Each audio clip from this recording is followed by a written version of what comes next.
11 men. That is the whole army of Stonewell. 2 of them are older than my father would be if he had lived, and one of them is a boy who still calls the plow horses by pet names. I am the lord of this place. My name is Alden.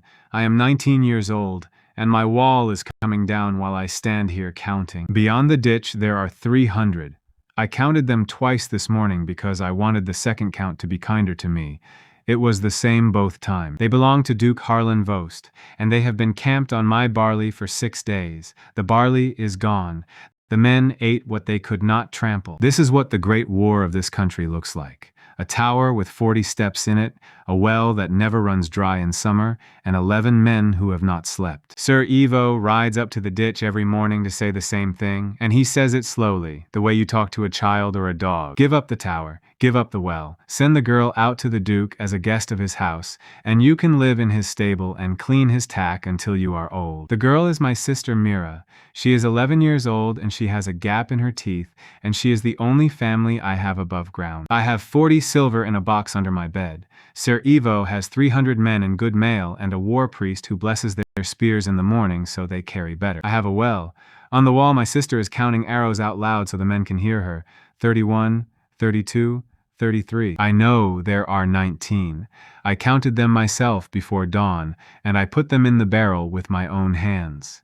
She is standing there lying to 11 grown men in a clear voice, and the men are standing straighter for it. I go up and I do not tell her to stop. I put my hand on her head and she keeps counting. 41, 42. Old Bren comes up the stair behind me with his bad leg dragging on every third step.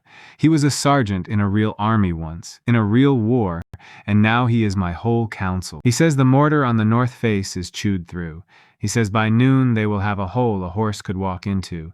He says it the way you would tell a man the weather. Then he says the thing that has been sitting under his tongue all week. Send her out, my lord. Vost keeps hostages alive because live ones are worth money.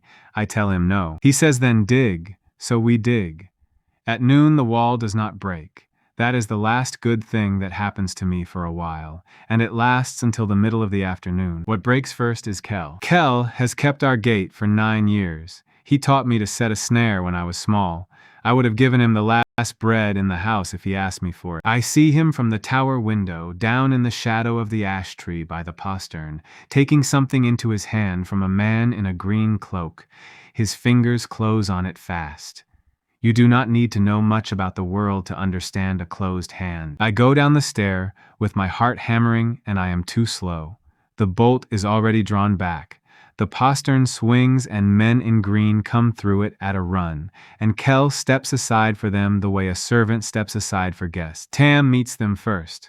Tam is 19. He is the one who names the horses, and he goes at 4 armored men with a wood axe because nobody ever taught him what he cannot do. They kill him in the yard in front of me. It takes 2 heartbeats. I have never seen a life leave that fast, like a candle in a draft. I get my sword into the second one, and it turns on his mail and jars my whole arm. That is the first true thing I learned today. Steel is not magic. Steel is a lever, and the man with more of it wins. Somebody hits me across the head, and the world goes sideways. I come back to myself on my hands and knees with blood in my eye and my ears ringing. The yard is full of green cloaks. Somebody is on the roof of the byre with a torch. Bren has Mira by the arm, and he is dragging her toward the chapel and screaming at me to move. So I move. We go through the chapel door and down the stair into the crypt where my grandfather and my father are lying under their slabs, and behind us the tower begins to burn. The crypt is cold, and it smells of wet stone and old candle fat. There are 12 pillars in it, and behind the third one, on the north side, there is a crack in the floor that our people have been afraid of for 4 generations. The priests called it the Sinner Mouth. Children who went near it were beaten. My father filled it with rubble twice, and twice the rubble was gone by spring. Above us I can hear them laughing. Sir Ivo is calling down the stair, telling me to come up and kneel, and he will let the girl keep her fingers. Smoke starts coming down the steps in a slow gray sheet. Bren is at the door with the bar across it, and Mira has her hands over her mouth so she does not cough loud enough for them to hear where we are. I back away from the smoke. I put my heel on something that is not floor. There is no sound. There is no fall. One moment my shoulder is against the third pillar, and my lungs are full of my own burning roof, and the next moment there is nothing under my heel, and I go through the world like a man going through a curtain. I land on my back and the air comes out of me, and then, quiet. That is the thing I notice first, before anything I can see. The quiet. No fire, no boots, no shouting, no horses, no smell of burning fat. I open my eyes. I am lying on a road, and the road is made of stone that has been poured, not cut. It is flat as still water and black as coal, and it goes on farther than a bow shot in both directions. Perfectly straight. There are yellow lines painted on it. Somebody painted lines on a road that no cart will ever need, and the paint has not worn away. I get up onto my knees, then I look up and I stop breathing for a while. There are mountains of glass standing over me. They are not mountains. Mountains do not have corners. These have corners, and they have windows, thousands of windows, floor above floor above floor, and they go up until the cloud eats the top of them. I start counting floors on the nearest one because counting is what my hands do when my head cannot. I get to 30 and I stop, and I am not halfway up. I know exactly what I am looking at. I am looking at the house of dead gods, and I have fallen into it through a hole in my own floor, and I am going to die here. That is what I believe for the first while. It takes me a long time to believe anything better. Nothing moves. There is wind, and the wind comes down the straight roads and pushes bits of paper along the ground, and that is the only motion in the world. Grass is growing out of the black stone in the cracks. A young tree has come up through a doorway and pushed the frame apart. Whatever happened here happened long enough ago for a tree to get that big. There are carts. That is what I think they are. Metal boxes with wheels, standing along the edges of the road in neat rows, all of them the same, all of them rotted through at the bottom with brown lace. There are no horses anywhere. There are no bones anywhere either, and that bothers me more than bones would. Behind me, there is the crack. It hangs in the air over the black stone at about the height of my chest, a thin seam of nothing, like a slit in a tent wall with darkness on the other side. When I put my face near it, I can smell my own tower burning, and it is getting smaller. Not fast. It is closing the way a mouth closes when a man is thinking about what to say, and while I stand there staring at it, I lose the width of 2 fingers. So the door has a habit. It opens and it closes on its own reasons, and I am standing on the wrong side of it with a clock running. I do not know how long I have. I do not know if it opens again. I know my sister is in a burning crypt with an old man and a barred door, and I know I came out of that crypt with nothing in my hands but a sword that would not cut mail. So I run to the nearest building and I try to get inside it. The front of it is one great sheet of glass, taller than a man, with things standing behind it in rows. I hit it with the flat of my sword and it does not break. I hit it with the edge and it does not break. All I get is a white star the size of a coin and a jolt up to my elbow. I want to laugh. I have raided 2 farms and held a wall for 6 days, and I am going to be beaten by a window. Then I look at the road. There is a round iron plate set into the black stone, as wide across as a shield. Iron, I understand. Iron is the one honest thing in this whole place. I get my sword point into the seam, and I lever it up, and it comes out with a sucking noise, and under it is a shaft going down into the dark with a ladder in the wall, and I do not have time to be curious about that. The plate weighs as much as a small pig. I get it up on my chest, I stagger 4 steps, and I throw it through the window. The whole sheet comes down at once with a crash like a bell tower falling over. It does not break into pieces. It breaks into a million green grains that pour across the floor like grain out of a split sack. I stand there for a second, out of breath, absolutely delighted with myself. Inside it is dark, and it smells of dust and old glue. There are rows of hooks on the walls, and on the hooks there are coats. Not coats. I take one down and it weighs like a coat of plates, and it is made of some black cloth that does not tear when I pull at it with all my strength, and there are 2 flat slabs of something hard sewn into the front and back of it. I do not know the word for it. I decide it is dragonhide, because dragonhide is the only thing in any story I know that is cloth and armor at the same time. I strip off my ruined jerkin and put it on over my shirt. It settles on my shoulders with the weight that feels like an arm around me. Next to the hooks, there is a rack of tubes made of black metal, each one about as long as my hand. I take one and turn it over, and there is a soft place on the side of it, so I push it. The sun comes on in my hand. I drop it. It rolls across the floor, throwing a white beam that puts a hard, bright circle on the wall 30 steps away and lights the dust in the air like a road of stars, and I am on the ground with my arm over my face waiting to be struck dead. Nothing strikes me dead. I crawl over and pick it up, and I hold the god light in my fist, and I am shaking. There is another one that is fat and short with a wide mouth. That one I do not understand at all, so I take it because it is heavy, and heavy things are useful, and there is a whole wall of long ones. They are made of wood and iron, and they are shaped a little like a crossbow that has forgotten to be a crossbow, and they are locked behind a steel grill. There are 40 of them at least. I stand there for a long moment feeling that these are important. The grill has a chain on it. I put my sword through the chain and twist, and the link opens, and I take one down. It is heavy, and it is beautiful, and it is balanced better than any weapon I have ever held. There is a small curved tongue of metal under it, in a ring, exactly where a finger wants to go. So I put my finger there, and I pull it, because I am a man, and that is what men do. The world ends. The noise goes through my head like a spike. The thing kicks me in the shoulder hard enough to spin me half around.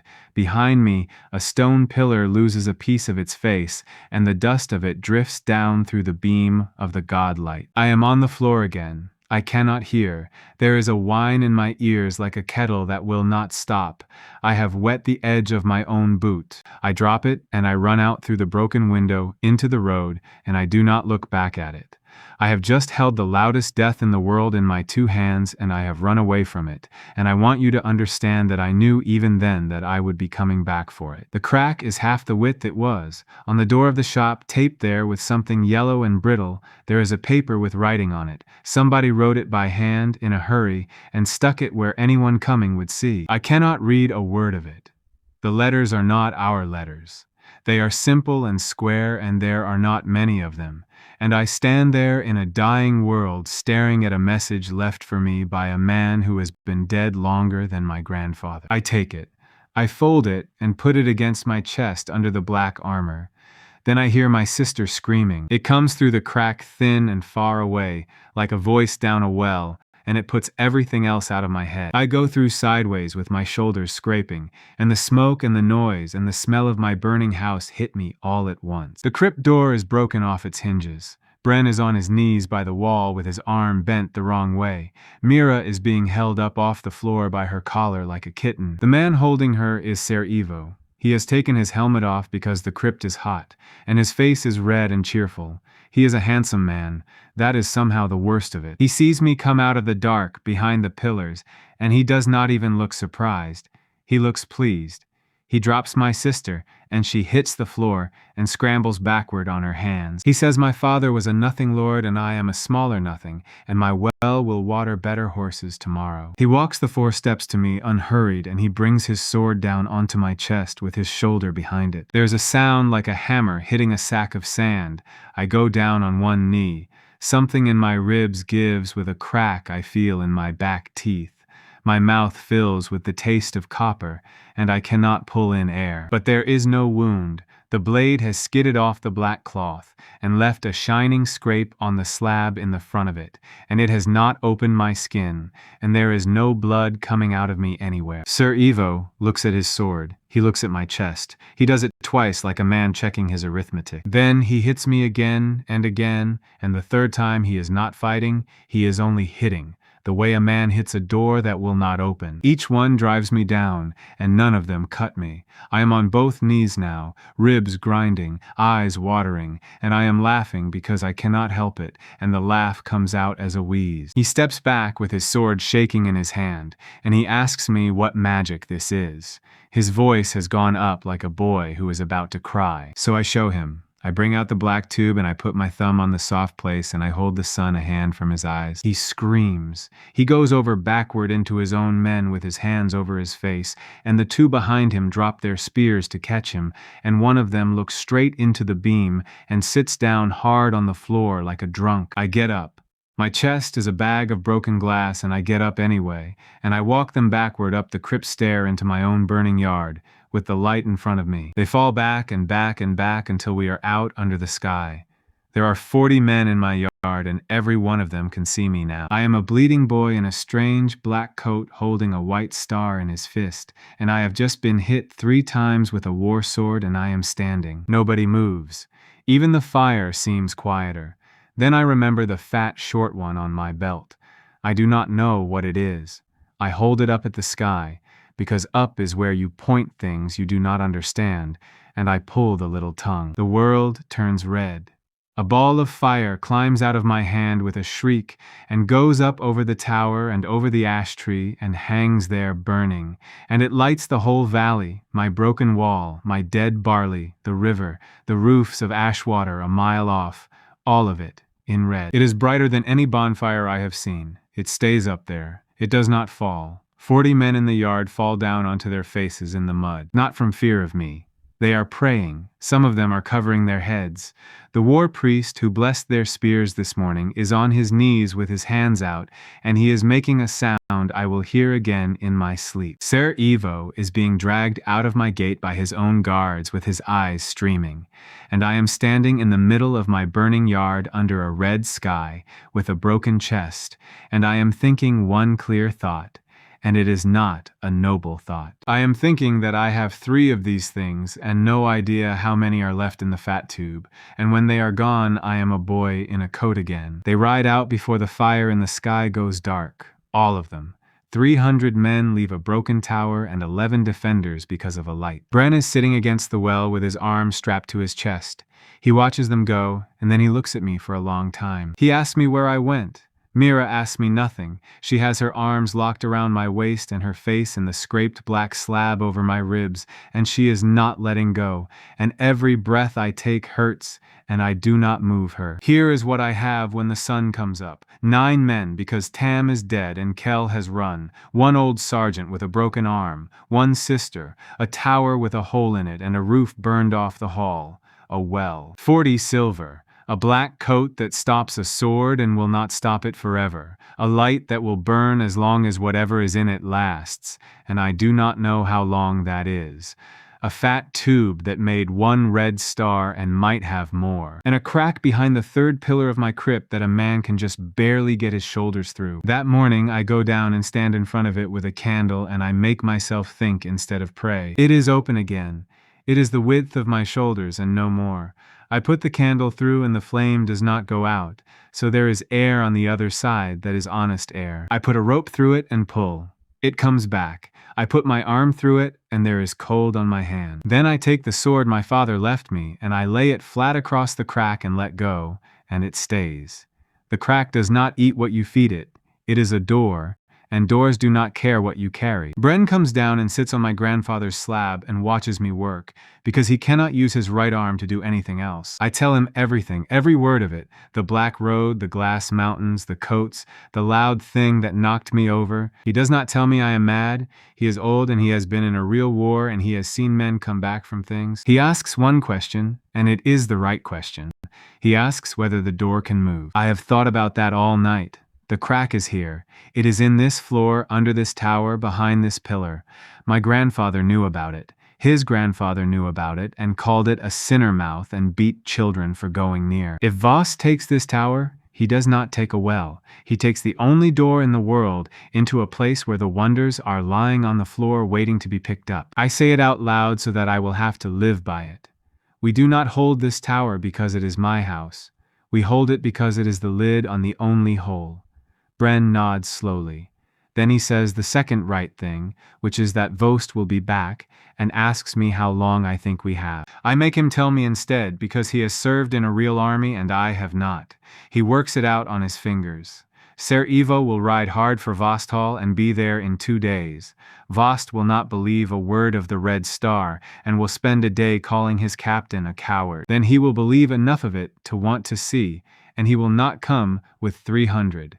He will come with everything, because that is what a man does when the thing he wants stops being simple. 7 days, Bren says. 8 if the river comes up. 7 days. 9 men. one door as wide as my shoulders. I go back through with a rope around my waist and both hands free, and this time I am not a pilgrim in a temple. This time I am a thief with a list. The list is short, and it is written in the only language I have. Something that kills, something that carries, something that cuts iron.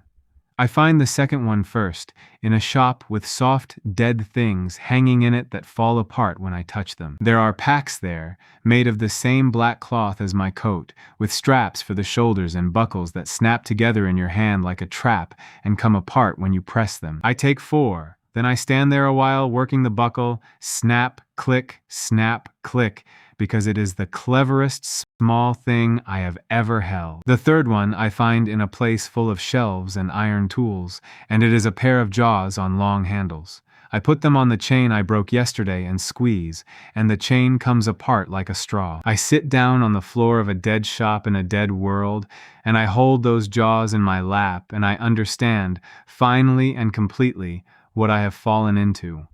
The wonder here is the amount of it. There is one of these tools in this shop, and there are 40 shops on this road, and there are more roads than I can count, and there are towers over them with 100 floors each, and every one of those floors was full of people who owned things. If one building here holds enough iron to arm my country, what is in the rest of them? Then I go back for the loud one. It is lying where I dropped it, in the dust, in the beam of light coming through the hole where the window used to be. I stand over it for a good while. I pick it up the way you pick up a snake. I find that the tongue in the ring only wakes it when a small lever near my thumb is pushed forward, and that when the lever is back, the thing is asleep and will not bite. I find that a tube under the barrel slides, and when I slide it, a fat red cylinder with a brass foot jumps out and rolls on the floor, and when I slide it again, another one comes up from somewhere inside. 4 more come out before it stops giving, so the loud thing eats these, and it holds 5, and when the 5 are gone, it is a club. There is a shelf behind the counter with boxes on it. The boxes are heavy and they rattle, and every one of them is full of the fat red cylinders standing on end like eggs in a crate. I count them out onto the floor with my hand shaking. 212. That is my whole army. 212. I sit down on the floor of that shop, and I count them again, slower, and something goes cold and clear in me that has not gone away since. Because I have already learned what happens when you spend one. It goes into a pillar and takes a piece out of it and never comes back, and nobody in this world or mine is ever going to make another one. There is nobody here. There is nobody making anything, anywhere, ever again. That is what a dead world means, and I am the only creature in either world who has understood it yet. Every shot I fire from now until I die is a shot subtracted from a number that only goes down. I take the guns off the wall, 3 of them, and the boxes, and the packs, and the jaws that cut iron, and 4 more of the godlights, and a coil of yellow rope that is thin as my little finger and will hold a horse. The packs go on my shoulders and the guns go across my chest, and I have to come out of the crack sideways and slow, twisting, scraping my knuckles raw on the stone. Bren is waiting on my grandfather's slab with a lamp. He watches a boy come out of a hole in the floor loaded like a mule with things he cannot name, and he says only one word, and the word is enough for both of us. He says how many. I put the boxes down on the slab between us and I tell him, 212, and when they are gone forever, and there are 7 days. Old Bren looks at the boxes for a long moment. Then he laughs, once, like a cough.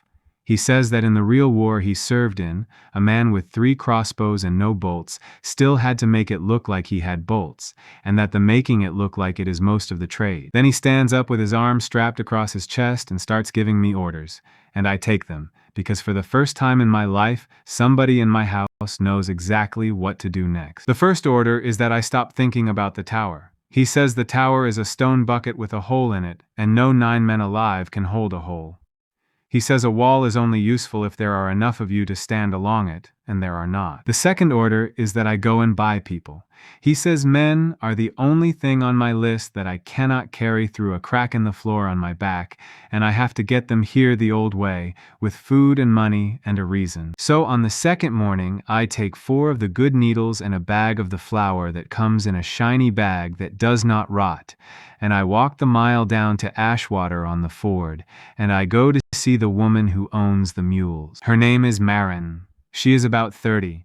Her husband died 4 winters ago under a cart and left her 11 mules, 2 barns, and a grain store, and by now she owns most of what moves on this road. She is standing in her yard with a tally stick in her hand when I come in, and she looks me over, the black coat, the bruised face, the dead man's pack on my shoulder, and the first thing she says is that she is not lending me anything. I tell her I have not come to borrow, I have come to buy. She laughs at me, and it is a real laugh, not a cruel one, and she asks with what, because the whole valley knows exactly how much a Stonewell lord is worth.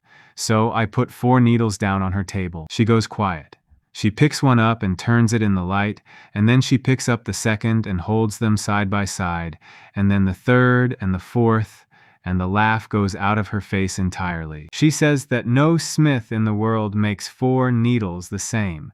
She says she has bought needles her whole life, from towns and from tinkers, and every one of them is a little fatter or a little bent, and these 4 are as alike as 4 raindrops. I tell her I have 100 more. That is the moment I learn how to trade in this country, and it does not come from any book. It comes from watching a woman with a tally stick do arithmetic in her head and lose the fight with her own greed. She asks where they come from. I tell her the truth in a shape she can swallow. There is a place under my tower, older than the tower, and my family has been sitting on it for 4 generations without knowing what it was. She wants to see it. I tell her no. Then I tell her the rest, which is Vost, and 7 days, and 9 men, and a well. Marin puts the needles down and asks what I want. I want her mules, her grain, 20 pairs of hands, and every ell of rope in Ashwater, and I want them by the 5th day. She wants payment on the 1st day, in front of witnesses, because she is not a fool. So we do it in the market yard with half the village standing around, and I count 100 needles into her palm one at a time while they watch, and 100 is a long count when it is done out loud. By the time I get to 60, the whole village has gone very quiet. By the time I get to 100, a woman at the back is crying, because her daughter has been sewing with a fishbone for 2 years. Marin closes her hand and says loud, so they all hear it, that Stonewell pays. 2 words, and they are worth more to me than the needles. Then a man at the back asks the question that will follow me for the rest of my life. He asks where a boy lord with a burned roof gets 100 perfect needles. I tell them a dead man left them to me, which is true, and I let them make up the rest, which they do. And by evening the story going up the road is that I have found the treasure of a king under my chapel. That story is better than anything I could have invented. A treasure gets robbed, a treasure gets counted, a treasure runs out. Nobody is afraid of a treasure. That night I go back through with Bren shouting instructions after me from the crypt floor, because his arm will not let him come and it is eating him alive. Wire, he says. Every ell of wire you can carry, and rope and anything with a point on it. I find the wire on the 3rd road, holding up a fence around a yard full of dead machines. It is thin and gray, and it has claws twisted into it every handspan, and when I try to pull it off the post, it takes a strip of skin off my palm. I stand there sucking my hand and looking at a fence that fights back, and I am smiling like an idiot, because I have just met the best soldier in either world, and he never sleeps, and he never eats. The jaws that cut iron take it apart in bites. I roll it around a plank and I lose more skin, and I bring back 4 coils that day and 8 the next. I bring back other things. 2 long boxes of the fat red shells, which puts me at 430, a short thick bar of iron with a curved claw, which opens anything in the world when you put it in a seam and lean. 6 more of the godlights, and a whole shelf of the small heavy cylinders that make them burn. I do not know how the cylinders work. I know that when a light dies, you put in new ones, and it lives again, and that there are a great many of them, and that they will run out someday too. 2 flat cases with a red cross painted on them, taken off the wall of a place with a counter, because Bren said anything with a cross on it in a temple of any god is worth taking, and he turns out to be right. Soap. 9 bars of it. Hard and white and dry as chalk. Bren cries when he sees the soap. He does not sob or make a scene about it.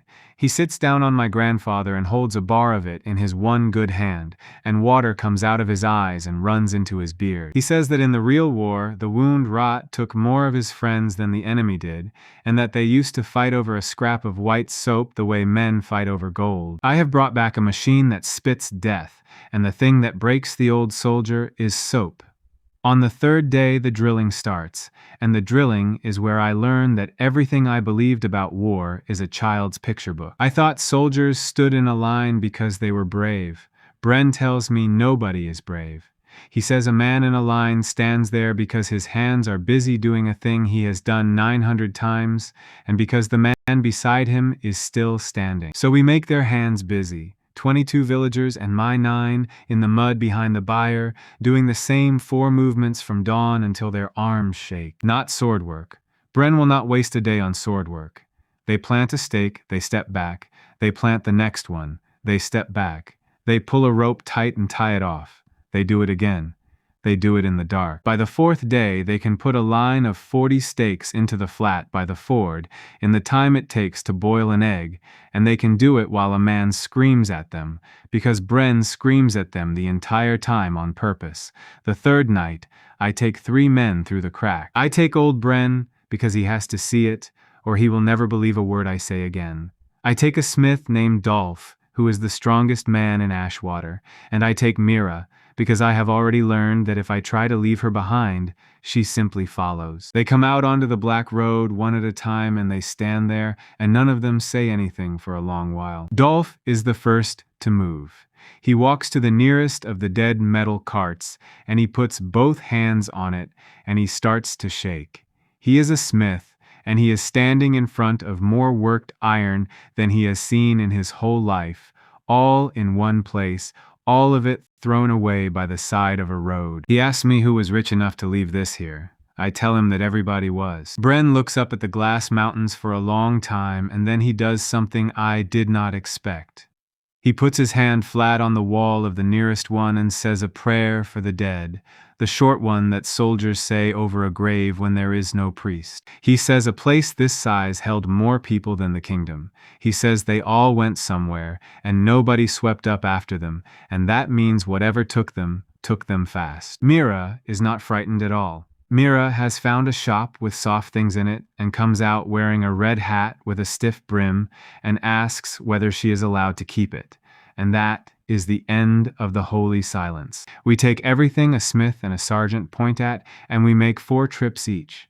Dolph carries a wooden door frame full of iron tools on his back and does not complain once. On the way back through the crypt, Bren stops me with his good hand and says the thing that changes how I do all of it after that. He says that when Vost comes, Vost must never see a thing he can name. He says the moment a man can name what killed him, he can plan against it. And the moment he cannot, he is not fighting a man anymore. He is fighting the world. So we make rules that night, and I still keep them. The guns never leave the tower except under my hand.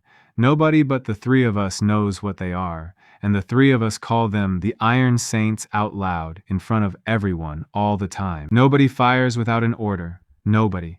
Every shell that leaves a box gets a mark cut on a stick, and Maren keeps the stick, because Maren keeps every count in this valley now, and she does not care whose feelings are involved. 430 marks are on that stick when we start, and the last rule, which is mine, when something goes wrong, we let them believe it was a god, and we never tell them which one. On the 5th day, Ser Ivo comes back early, and he comes with 60 riders instead of 300, because Duke Vost has sent him to see whether his captain is a liar or a coward. We know 2 hours before he arrives because Maren has a girl watching the road from a tree, and the girl runs the whole mile and arrives unable to speak and just points.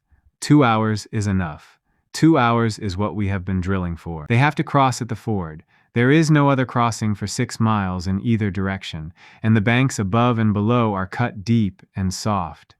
Everything in this country goes through the ford, and that is why the well and the tower were ever worth anything. By the time the first horse comes down the far bank, the flat on our side has 40 stakes in it, sharpened, leaning at a man's chest in 3 rows. The gaps between the rows are strung with the gray wire with the claws on it, at the height of a horse's knee, and the wire is invisible from the far bank. Every villager is up behind the wall of the mill, and every one of them has something in their hands, and none of it is a weapon, and that is on purpose, because Bren says a man who is holding a shovel does not run as fast as a man who has thrown away a spear. I am standing alone in the open on the near bank, in a burned black coat with a stick in my hand.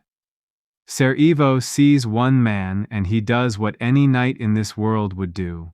He puts his 60 into the water at a trot, side by side, to come up out of the ford in a line and ride me down. The water is thigh-deep and slow. It takes them a long time, long enough for their own noise to get very loud and for the far bank to fill up with men who want to watch a boy get trampled. The first horse comes up out of the water into the wire and does not understand it. There is no wall in front of it. There is nothing in front of it. It simply stops, screaming with its knees opened, and it goes down sideways into the second horse. The line folds up into itself with a noise I had not thought about beforehand, and which I have thought about most nights since. Men come off horses into 3 rows of sharpened stakes. Some of them are pinned, and some of them are only down in the mud, with an animal rolling on them. And the ones behind cannot stop, and the ones behind those are still in the river, with the water pushing them sideways. 60 riders take 4 heartbeats to become a pile.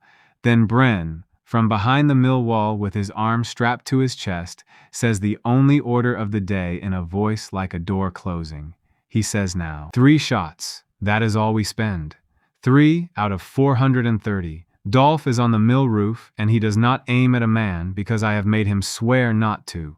He aims at the water in front of the pile, 3 times, as slow as a man counting. You have to understand what that sounds like to somebody who has never heard it.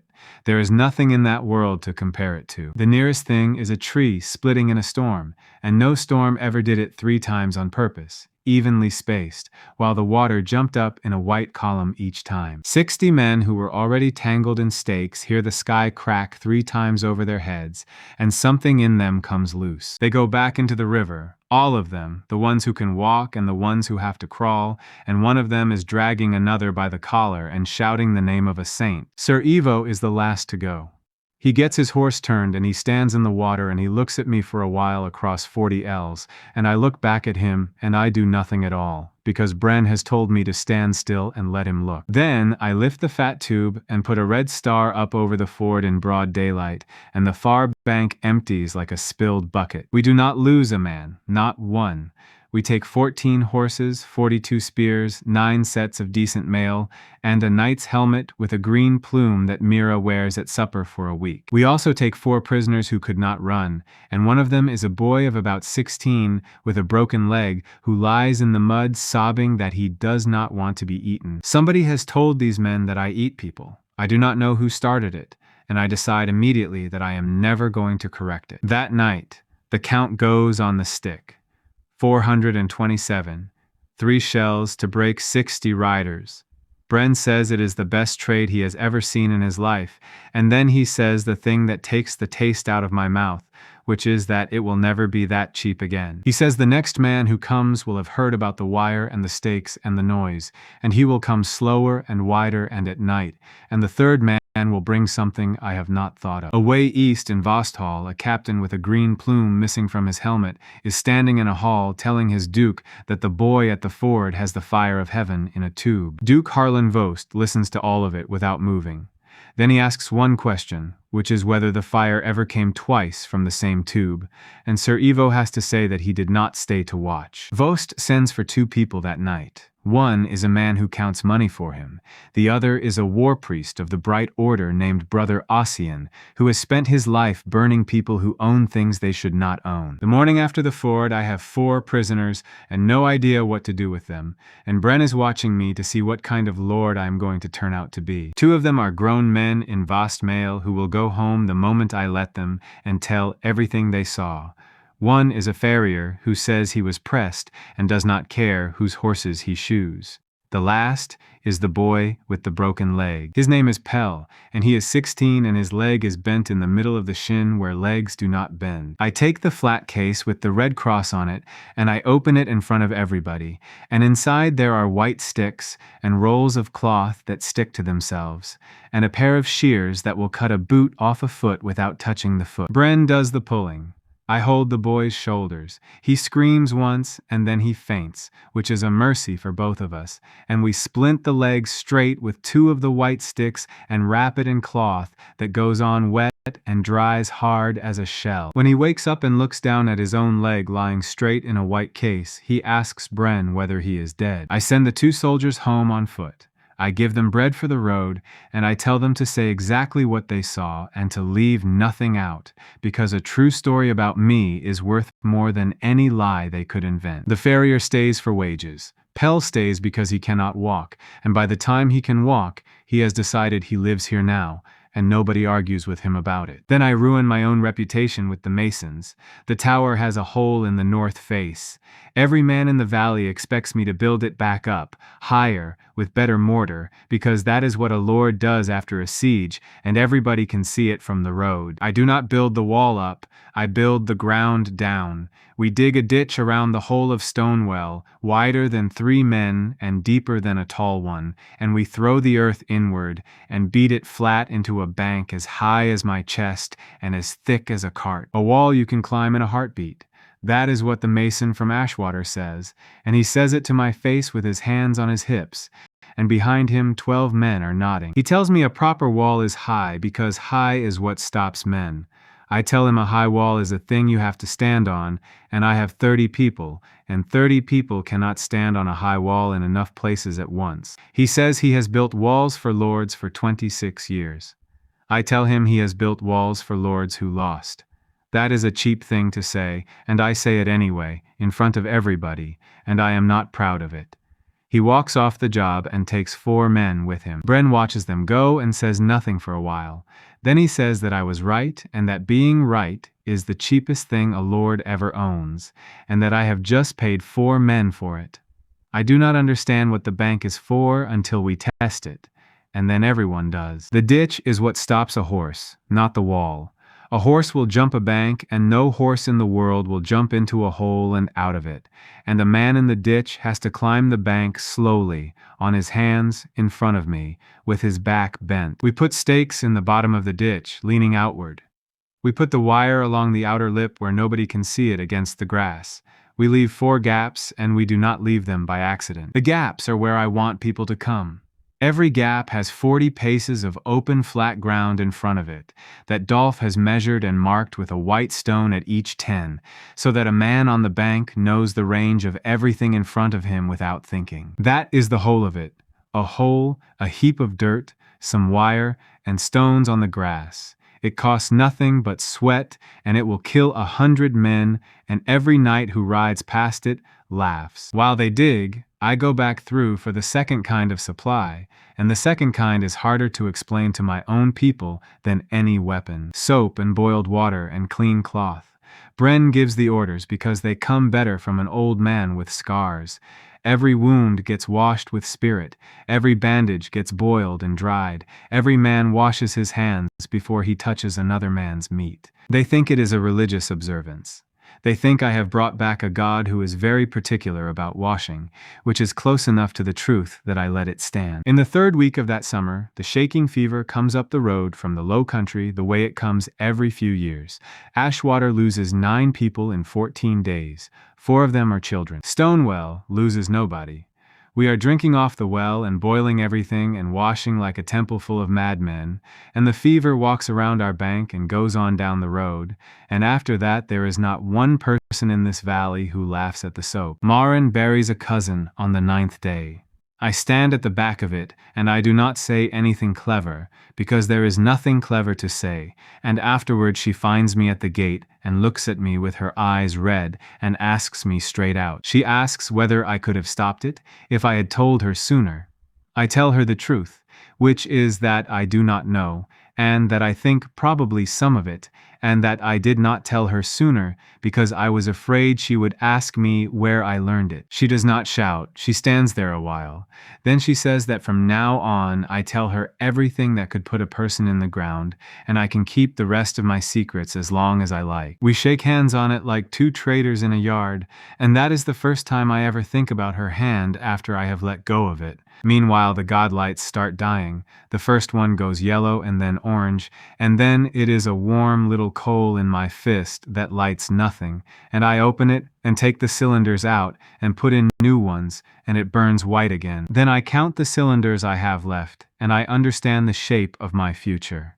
Everything in the dead world is a bucket with a hole in it. Everything I own is going down. So I go looking for a light that does not eat. I find it on the 4th day in a shop full of things for walking in the hills. It is a small, fat lamp with a handle folded into the side of it, and when you turn the handle it whines like a wasp, and the light comes on and stays on while you turn. I stand in the dark of a dead shop turning a handle and laughing at the ceiling like a lunatic. There are 6 of them, 6 lights that will burn until the day the handle breaks, and any child in my valley can be the fire. Mira takes one and does not put it down for a month. She sits by Bren in the evening turning the handle while he works on straps, and she has decided that this is her job in the world, and God help anyone who tries to do it for her. I also find the far glass. It is 2 little tubes joined together with a wheel between them, and when I put it to my eyes, the far bank of the river comes and stands in front of my face, close enough to count the stones. I sit on my own bank for a whole afternoon looking at the road and the wood and the ridge. I can see a man on the ridge road long before he can see my ditch. My country just got twice as big, and I did not walk a step to do it. And I find the school. It is a low, wide building with a yard, and the yard has the shapes of some game painted on the ground in colors, and inside there are small chairs, very small, chairs for people the size of my sister. I sit down in one of them on the floor of that room, and I stay there for a long time, and I am not going to say any more about what that was like. On the wall there is a chart. It has the letters of the dead world on it, all of them in a row, and beside each letter there is a picture of a thing, a house, a fish, a crown, a dog. I take the chart off the wall, I take it back through the crack, and I put it up in the hall of my own burned tower, and I start learning to read a dead language from a picture of a fish at 19 years old, with a war coming. It is slow and it is humiliating, and I am worse at it than my sister, who has the whole chart by heart in 4 days, and who corrects my sounds at supper in front of the men. I keep the paper from the shop door folded against my chest the whole time. Some nights I take it out and sit with the chart and try, and I get 3 letters and lose them again. There is a word on that paper that comes back 6 times. I cannot read it yet. I have decided it is a name, and I have decided that if I ever learn it, I will say it out loud, because somebody wrote it 6 times and then died. In the last week of the summer, I meet the dogs. I am 2 roads over from the crack, coming out of a place full of shelves with a pack on my back, and they are in the road between me and home. 9 of them, big, thin, and quiet. And the quiet is the thing I still remember. I have a loud gun on my shoulder and 427 marks on a stick, and I stand there doing the arithmetic of whether my own life is worth 2 of them. I put my back against a metal cart, and I get the iron bar with the claw off my belt, and I decide I am not spending a shell on dogs. They come at me one at a time, which saves me because they have never hunted a thing that hits back with a bar of iron. I break the first one's ribs, and it goes off screaming and takes 3 of the others with it out of pure fright. I get bitten twice on the left forearm through the sleeve and once badly on the thigh, and I kill 2 of them, and I get back through the crack white and shaking with my boot full of blood. Bren washes it with spirit and sews it, and does not say one word about it until it is done, and then he tells me I am never going through that hole on my own again, and he says it the way you tell a child about a fire. After that, I never go through with fewer than 2 men, and one of the dogs follows me. Not that day. 4 days later, when I come back with Dolph, there is a young one sitting on the black road 10 steps from the crack, gray and thin with one ear folded over, watching us work. Dolph throws it half a sausage from a shiny bag. On the 6th day, it comes to my hand.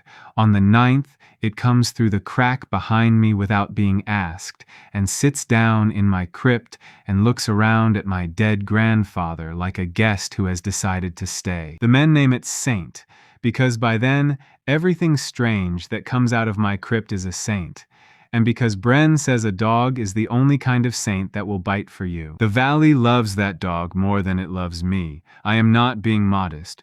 There is an old woman in Ashwater who will not give me the time of day, and who saves bones for Saint in a cloth. Then the harvest comes in, and with the harvest comes Brother Ossian.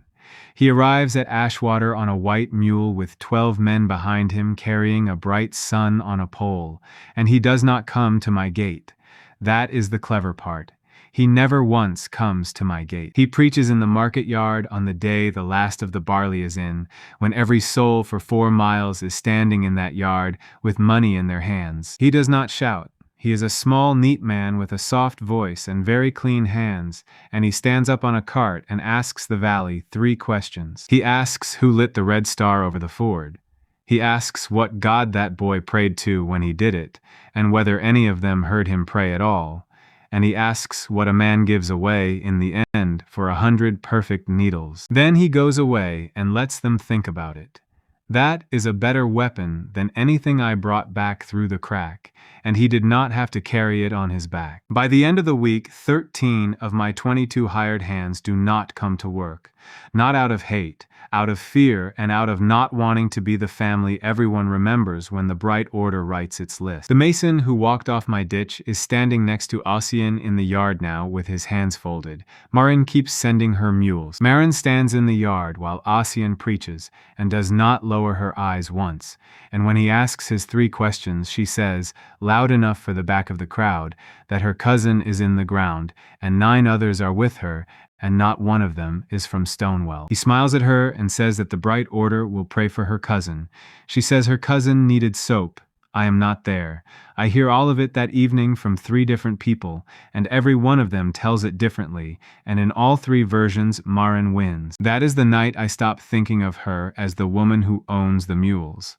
But she has bought me nothing except time, and Ossian knows exactly what he is doing, and he was never sent here to convert my valley. He was sent to keep the valley quiet and still for 10 weeks while Duke Harlan-Vost does the only thing that has ever actually worked against a man like me. Vost is raising 3,000 men, and he keeps every one of them at home. What he sends out instead is money, and he buys every ell of grain between here and the coast at twice the price. And in a valley where one woman owns the mules in the granary, a duke with a chest of silver does not need to break my wall at all. The duke's man comes to Ashwater in the 2nd week of the harvest, and he is the most dangerous person who has walked into this valley all year, and he is 50 years old and soft, and he travels with a clerk and no soldiers at all. His name is Factor Reese. He sits in Marin's yard with a cup of her small beer and offers her twice the market price for every grain of barley in her store, paid in silver on the spot, with the coin actually on the table in front of her while he says it. Then he offers her 3 times the price for next year's in advance. Then he tells her, kindly, the way you would warn a friend about the weather, that the Bright Order has begun keeping a list of the houses that trade with Stonewell. Marin asks him what happens to a woman on that list.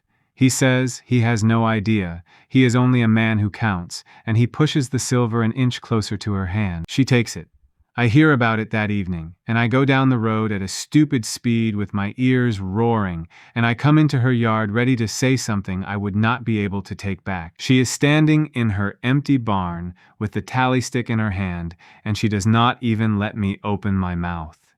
She sold him the barley in the store, which was harvested and dry, and which Reese has to move on carts, on my road, past my ford. She did not sell him next year's, because next year's is not in the ground yet, and she is not a woman who sells a thing that does not exist. And she has already put 9 of the 11 mules and every sack she owes me into my yard, in the dark, 3 hours before Reese arrived, because a girl in a tree saw a fat man in good boots coming up the road at noon, and Marin does her arithmetic faster than I do. She hands me the stick with the count on it and asks whether I would like to shout at her now or after. I am standing in her barn making a noise like a man who has swallowed a bee. She has just taken the Duke's silver and delivered my grain, and kept her word to both of us, and she has done it in the only order that works. I tell her Reese will come back and want the silver returned. She says let him come, the barley is his, it is sitting in her store, and he can carry it home past a ford that belongs to me. That is the moment I understand that if this valley survives, it will not be because I found a hole in my floor. The grain still does not solve my winter, and that night I do the arithmetic that I have been avoiding for a month. 34 people live inside my bank now, counting children. The dead world has food in it.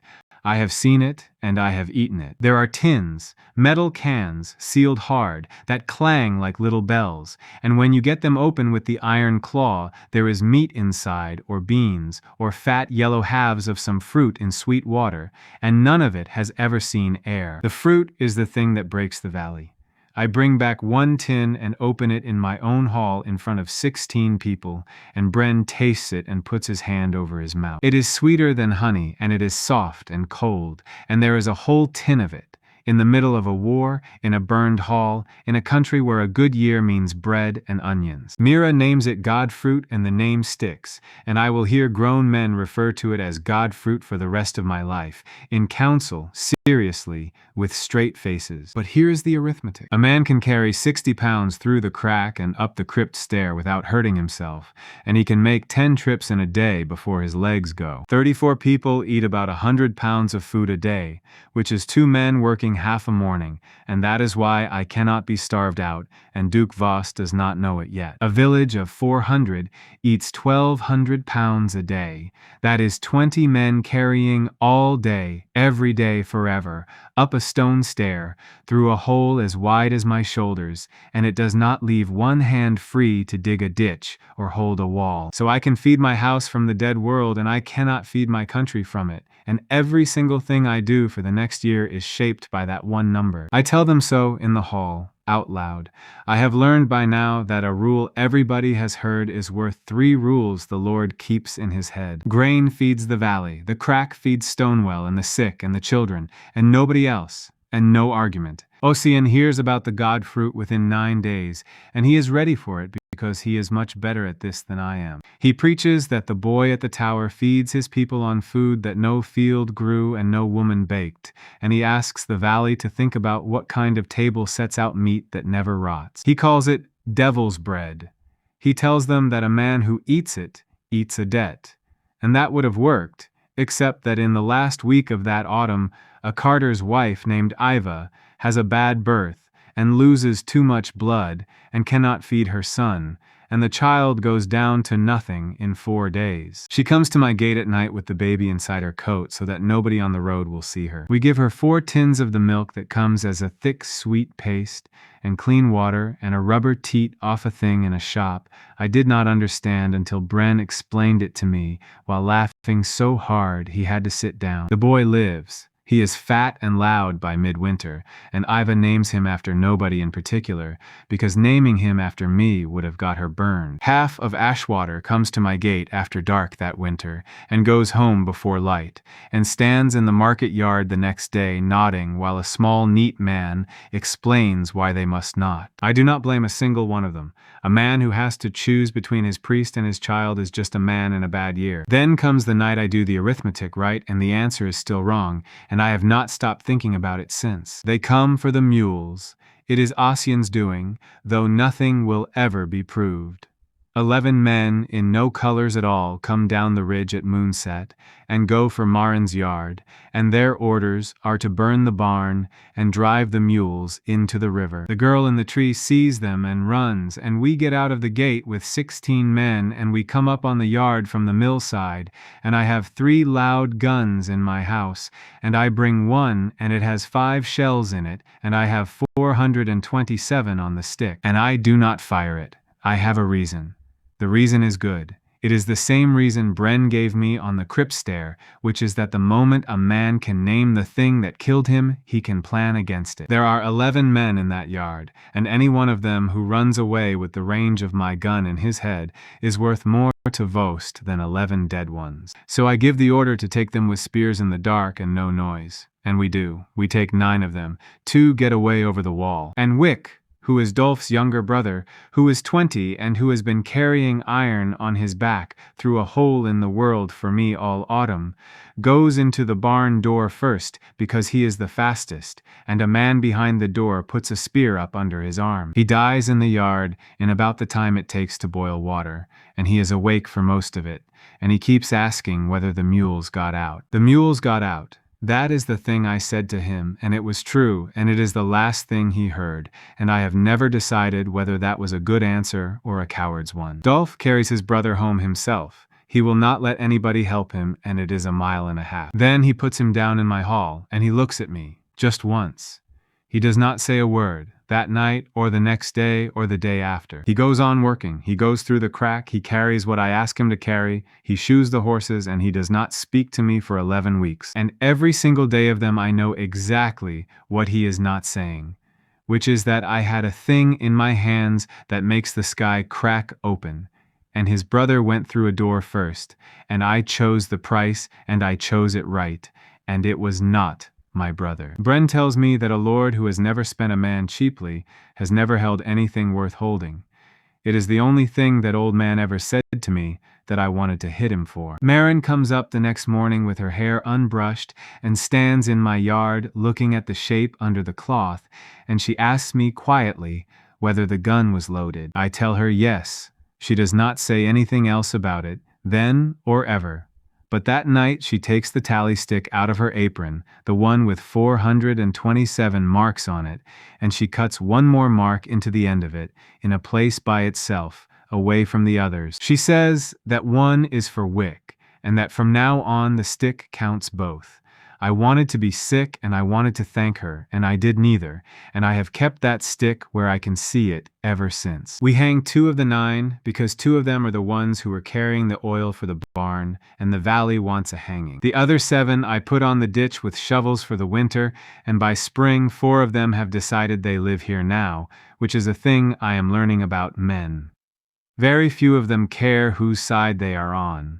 Almost all of them care about being fed and being told what to do next. And in the middle of that winter, on a night when the snow is coming across the ford sideways, Kel comes back. He comes to the gate in the snow with no shoes on and his hands out, the man who opened my postern for a coin and stood aside while they killed a boy in my yard, and he goes down on his knees in front of 30 people and says, he was frightened, and he has nothing, and he is sorry. I want you to know that I nearly let him in. I stood there in the gate with the wind coming through it, and I looked at a man who taught me to set a snare, and I nearly opened it. Bren does not let me. Bren says one sentence, and the sentence is that a door that opens twice is not a door. So I give him bread and a blanket, and I send him down the road, and he stands in the snow and calls me by my father's name and tells me my father would have taken him in. He is right about that. My father would have. My father is under a slab in the crypt, and his tower has a hole in it. 6 days later, Kel is sitting in a warm room in Ashwater, across a table from Brother Ossian, and he is telling him about the chapel. He tells him that the lords of Stonewell have been afraid of the crypt for 4 generations, He tells him that the old lord filled a crack in the floor with rubble twice, and that the rubble went away by spring, and that the priests used to beat children for going near the third pillar. Ossian writes it down himself. He does not use his clerk for this.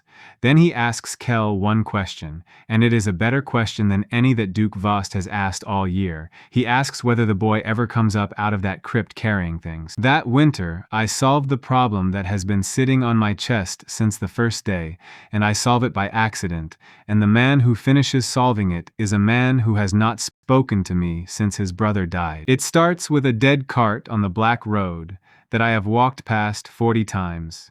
The bottom of it has rotted through, and the wheels are gone to rust, and lying in the rot underneath there is a stack of long flat iron leaves, bolted together, curved like the belly of a boat. I have walked past it 40 times. On the 41st I sit down beside it, because I am tired and my leg hurts where the dog got me, and I put my hand on the top leaf and pull. It bends, then it comes back.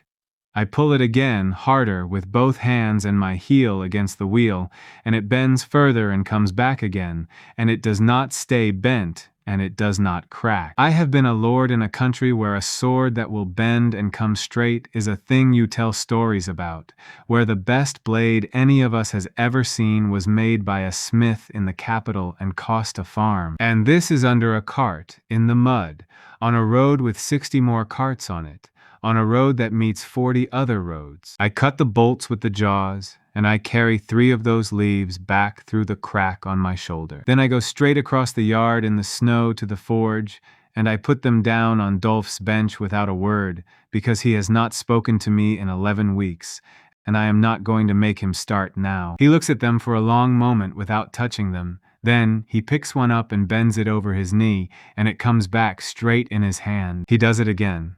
He puts one in the fire and pulls it out and looks at the color and puts it back and says a word I do not know, which turns out to be a smith's word for the color of iron at a heat we have never been able to hold. He works all night. I know because I sit in the hall and watch the glow of it under the door. In the morning he comes into my hall with a sword in his hands that is 4 fingers wide at the base and thin as a knife at the edge. He puts the point on the floor and leans his whole weight on the hilt until the blade bows like a green branch, and lets it go, and it comes up straight and rings. Then he speaks to me for the first time since the barn. He says that whatever else I am, and he does not say what he thinks that is, I have found the only thing worth anything in that dead country of mine, and the fruit and the fire are the small end of it. They made steel like water and then threw it under carts. We shake hands in front of the men. He is a head taller than me, and he squeezes until my knuckles grind. And that is the whole of the apology in both directions, and neither of us ever says another word about it. After that, the winter has a sound to it, and the sound is a hammer. Here is the count that changes my life. Under one dead cart there are between 4 and 9 steel leaves. Each leaf makes 1 bow for a crossbow, or 2 swords, or 30 bolt heads, or a helmet, or 400 needles. On the road where the crack comes out, in the 4 streets I can reach in a morning, I have counted 71 carts. 71 on 4 streets. There are more streets in that city than there are people in this duchy, which means the thing I own is not 427 shells that go down and never come back. The thing I own is a mountain of the best steel in the world, and a hole to bring it through, and one man who knows what to do with it, and time. So we stop thinking like a house under siege and start thinking like a workshop. Dolph takes 4 apprentices. 2 of them are Vost men off the ditch who turn out to have hands. They work with hacksaw blades that cut steel like cheese and files that never wear out, and a vise that I bring through in 3 pieces and bolt to a stump. By the turn of the year they can make a crossbow in a day and a half. Steel bow off a cart leaf, stock of ash, a crank on the side that a boy can wind, and a bolt with a steel head that will go through mail at 80 paces and through a shield, and the arm behind it at 40. Any child can shoot it. That is the whole point of it, and every knight in this kingdom refuses to understand that until far too late. It takes 10 years to make a man who can use a longbow. It takes 4 days to make a woman who can hit a barn door with a crank crossbow, and my valley has 400 people in it, and half of them are women, and all of them are angry about the fever and the barn and the mules. By spring, I have 90 crossbows, and 130 people who can work one. I will not call them soldiers. Bren will not let me. He says they are a machine, and a machine only does the one thing it was built to do, and my machine does exactly one thing. The thing is this: they stand behind the bank in 2 ranks. The white stones are out on the grass at 10 paces, 20, 30, 40. The front rank shoots on a word and kneels to wind. The back rank shoots on the next word. That is all.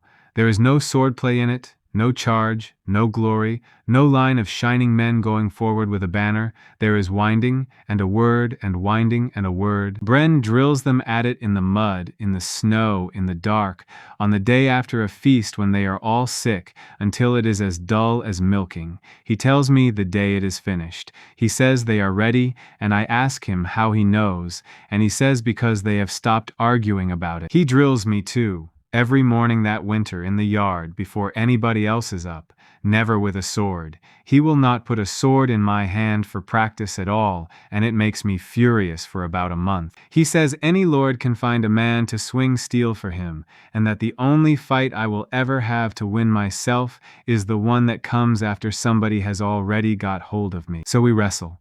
An old man with a bad leg, and a boy in a black coat, in the frost, in the dark, and he puts me on my back in the mud 100 mornings running. He teaches me one thing over and over until I hate the sound of it. Take the leg, never the arms, never the body, never the head. Take the leg and put your whole weight on it, and let the ground do the rest. He says a man in armor who goes down does not get up, and that this is true of every man in armor who has ever lived, and that it will still be true 1,000 years from now. And on a gray afternoon at the end of that winter, I sit down in my hall with the alphabet chart and the paper from the shop door, and I read a word. The word is dog. It is on the chart with a picture beside it, and it is on the paper in the second line, and I look from one to the other about 9 times before I will believe it. Then I say it out loud in the middle of my own hall like an idiot, and Saint gets up off the hearth and comes over, because Saint has been listening to that word all winter and has decided it is his. Mira laughs so hard that she falls off the bench. Here is what a fool I am. I sit there with wet eyes over 3 letters, and I hold the whole rest of that paper in my hands, and I still cannot read a line of it, and there is a word in the 4th line that comes back 6 times that I want more than I have ever wanted anything. It takes me 2 more years to get it, and I sit down with that chart after everybody else is asleep for most of the nights in them. That is the kind of patience this country made out of me. Brother Ossian comes from my chapel 12 days after the thaw. He comes up the road with a writ from his order and 40 men behind it, and he is entirely within his rights, and he knows I know it. A house may not refuse a search by the bright order. Refusing is the same as confessing, and everybody down to the goat boys knows that. He stands at the edge of my ditch in his clean white and reads the writ out in his soft voice. He wants the crypt. I have had 4 months to be ready for this. I use them all in the next 10 heartbeats. I do not refuse. I do something better, and it is the only genuinely clever thing I do all year, and I got it from watching him in the market yard. I invite the valley. I send 4 riders down the road and up the ridge and across the ford, and I tell them to knock on every door and say the words exactly as I give them. The bright order is searching Stonewell Chapel at noon, and the Lord of Stonewell asks every soul in the valley to come and see it done. Then I have a table put out by the gate with 2 barrels of beer on it and a side of pork, and I open my ditch and I wait. They come. Of course they come.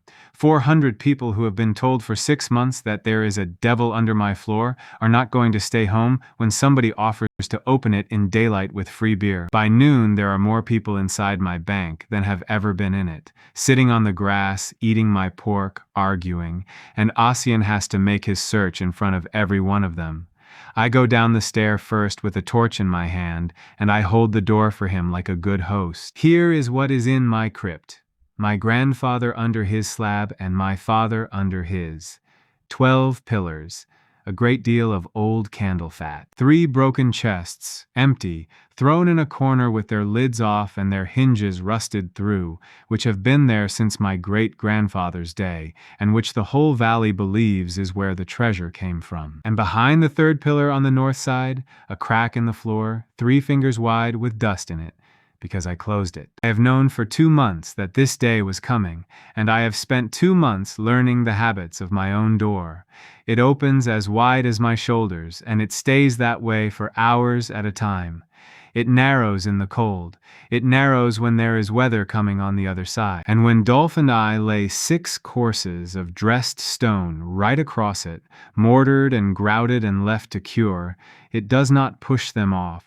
It simply sits behind them like a door with a wardrobe in front of it. The wardrobe in this case is the tomb slab of Alden I, who has been dead 200 years and who does not mind, and which took 9 men and a lever to walk across the floor. Ossian searches for 3 hours. He is thorough and he is patient and he is not stupid. He has men sound every flagstone with a mallet.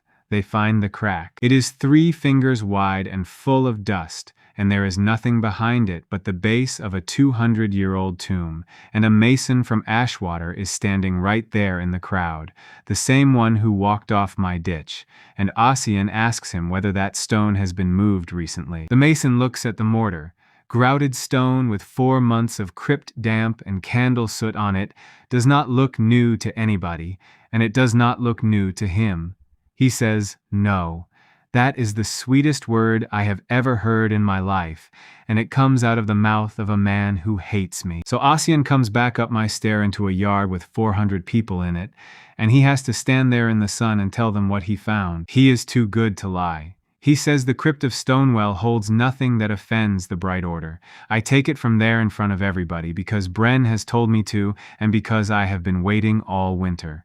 I thank him. Loudly, warmly, with my hand out. I thank the Bright Order for coming so far to settle a doubt that was troubling my people, and I ask him, since he is here and the whole valley is here, whether he would do my house the honor of blessing the chapel that his own search has just cleared. He cannot say no. 400 people are watching him with beer in their hands. So Brother Ossian, in his clean white, in front of the entire valley, stands on my step and blesses the tower of the boy he has spent the winter calling a devil, and the valley cheers, and somebody starts a song about it before he is off the road. He looks at me once as he mounts his mule. He is not angry. That is what frightens me. He means to come back at this. He will take as long as he needs over it, and he wants me to know both of those things, and he has what he came for, though I do not know it for another month. He came to watch my face. And there was one moment when a man with a mallet was sounding the flagstones near the 3rd pillar that my face did something. That night he writes to Duke Harlan Vost. The letter is short. It says that there is nothing under Stonewell but a boy and his dead, and that the Duke may take the tower with a clean conscience. Then it says that when the tower falls, the chapel floor must be opened by men of the Bright Order alone, and that no soldier is to go down that stair before they do. In the 3rd week of spring, Duke Harlan Vost comes up my road with 3,000 men, 11 siege engines, and a priest who wants the floor of my chapel.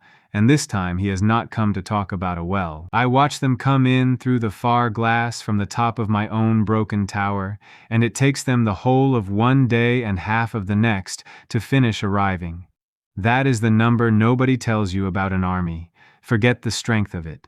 Look at the length of it. A column of 3,000 men with carts and engines and cattle is 4 miles long on a road, and the head of it is drinking at my ford, while the tail of it is still striking camp behind the ridge. I count what I can. 600 horse, 900 spears and mail. The rest are levies with what they own, and behind them the engines come apart on carts with their beams sticking out over the tails. They burn Ashwater on the 2nd afternoon, not out of spite. They burn it because Bren told them to, in a way, by teaching me to strip a valley, and I got the people and the grain and the mules inside my bank 10 days ago, and left them an empty village. I stand on my bank and watch the roofs of a place I have known my whole life go up in white smoke, and behind me 400 people watch it with me, and the sound they make is worse than screaming. It is a low sound, all together like a herd. Marin stands beside me. Her barns are in that smoke, and her house and the yard where she counted 100 needles into her palm. She does not cry. She says one sentence, and then she goes to see about the water. And the sentence is that she would rather owe a boy who tells the truth than a duke who pays in advance. On the third morning, Duke Harlan Vost comes to my ditch to talk. He brings 40 riders and a herald and Brother Ossian on his white mule, and Ser Ivo is at his shoulder in a new helmet with nothing on the crest of it. I go out to meet him on the grass in front of Gap 2 with Bren on one side of me and Dolph on the other, and nobody else. Ser Ivo does not look at me once the whole morning, and I make certain to look at him. Vost is about 50, gray, heavy through the chest, with a face that has been outdoors for 30 years, and he does not look like a monster at all. He looks like a man who owns a great deal of land and has never once been surprised. He dismounts to talk to me, which is a courtesy, and I watch him do it, because Bren has taught me all winter that the way a man gets off a horse tells you what is wrong with him. His squire brings the horse round so that he comes down on the right side. He puts his right foot to the ground first and takes the weight there, and his left leg comes down after it, slowly, straight, like a plank. The left stirrup on his saddle sits 3 fingers higher than the right, built up underneath with a wedge of shaped wood, and the wood is old and polished with use. He has a knee that does not bend, and he has had it for years, and he has spent those years arranging the whole world so that nobody ever sees him kneel. I put that away somewhere in the back of my head. I do not know yet what it is for. I have simply learned to keep every number I am given. Then he talks, and he is better at it than Ser Ivo ever was. He does not threaten me. He tells me that he has 3,000 men and I have a ditch, and that both of those are facts and neither of them is anybody's fault. He offers me my life and my sister's, and passage to the coast with what we can carry. He says he will hang nobody in the valley. He says the well and the tower go to him, and the crypt goes to the Bright Order, and the whole thing is over by supper. He says it kindly. That is what makes it hard. He is offering me the sensible thing, and every farmer standing behind me on that bank knows it is the sensible thing. Then Brother Ossian says the only words he says all morning. He says that the Lord of Stonewell should consider how many people are behind him, and how few of them owe him anything. I have an answer ready. I have had it ready since winter, and Bren has made me practice it on him in the hall until it stopped sounding like a speech. I say that Duke Vost is welcome to the well, and that the well is at the bottom of a hole in the middle of 400 people who watched him burn ashwater, and he may come down and drink whenever he likes. Then I send back the helmet with the green plume, the one Mira wore at supper for a week, and I have it carried out to him on a cushion by a 9-year-old girl. That is Bren's idea, and it is filthy, and it works. 400 people laugh at once on the bank behind me. A laugh is a thing an army can hear from a long way off, and there is no answer to it. Vost does not lose his temper. He takes the helmet, and he looks at it, and he says one thing to me before he gets back on his horse, and it is the only honest sentence anybody says on that grass all morning. He says that he has taken 11 towers in his life, and every one of them thought it was different. The first assault comes the next morning at first light, and it comes at all 4 gaps at once, and it is the single most important hour of my life. 800 men come across the flat in the gray. They come at a walk with their shields up, because their captains are not fools, and they have heard about a fire from the sky, and they have decided that a fire from the sky is a thing you take once, and then you are on the wall. Nobody has told them about the ditch. They can see the ditch. They think they understand the ditch. What they do not understand is the white stones on the grass. There is a white stone at 40 paces from each gap, and another at 30, and another at 20, and another at 10, and my people have been shooting at those stones all winter until it is as dull as milking. Bren stands on the bank behind the second rank, with his arm long-heeled and a stick in his hand, and he does not shout. He says one word at a time, evenly, the way you would call a dance. At the 40 stone, he says the first word, and 65 crossbows go off together. You do not hear the bolts. You hear the machines all at once, one flat wooden bang, and then across the flat there is a sound like somebody dropping a load of firewood. A crossbow bolt with a steel head from a cart leaf goes through a shield and through the mail behind it and stops somewhere inside a man. At 40 paces it does not knock him down. It folds him. The front rank kneels and whines. The back rank shoots at the 30 stone, then the front rank again at the 20. 3 volleys in the time it takes to walk 20 paces, and then they are at the wire on the lip of the ditch, which they cannot see and have never heard of, and the whole line of them stops as if it has walked into a wall made of nothing. And then they are standing still, in a heap at 20 paces, in front of 130 crossbows. I will not describe the next 4 minutes in detail. I was there, and I gave the orders, and I have to live in the same head as that morning for the rest of my life. I will tell you the number instead, because the number is the thing that changed this kingdom. 410 men die on the grass in front of my bank in about the time it takes to boil water twice. Another 300 are carried off with holes in them. We lose 9 people. 6 of them are hurt by stones thrown from the flat, and the crossbows do nearly all of it. 427 marks on the stick at dawn, 423 at noon. That is the morning my valley stopped being a trick with a light in a lord's hand and turned into a country, and every one of those bolts came out of a cart lying in the mud on a road nobody in this world has walked down. At Gap 3 they get through.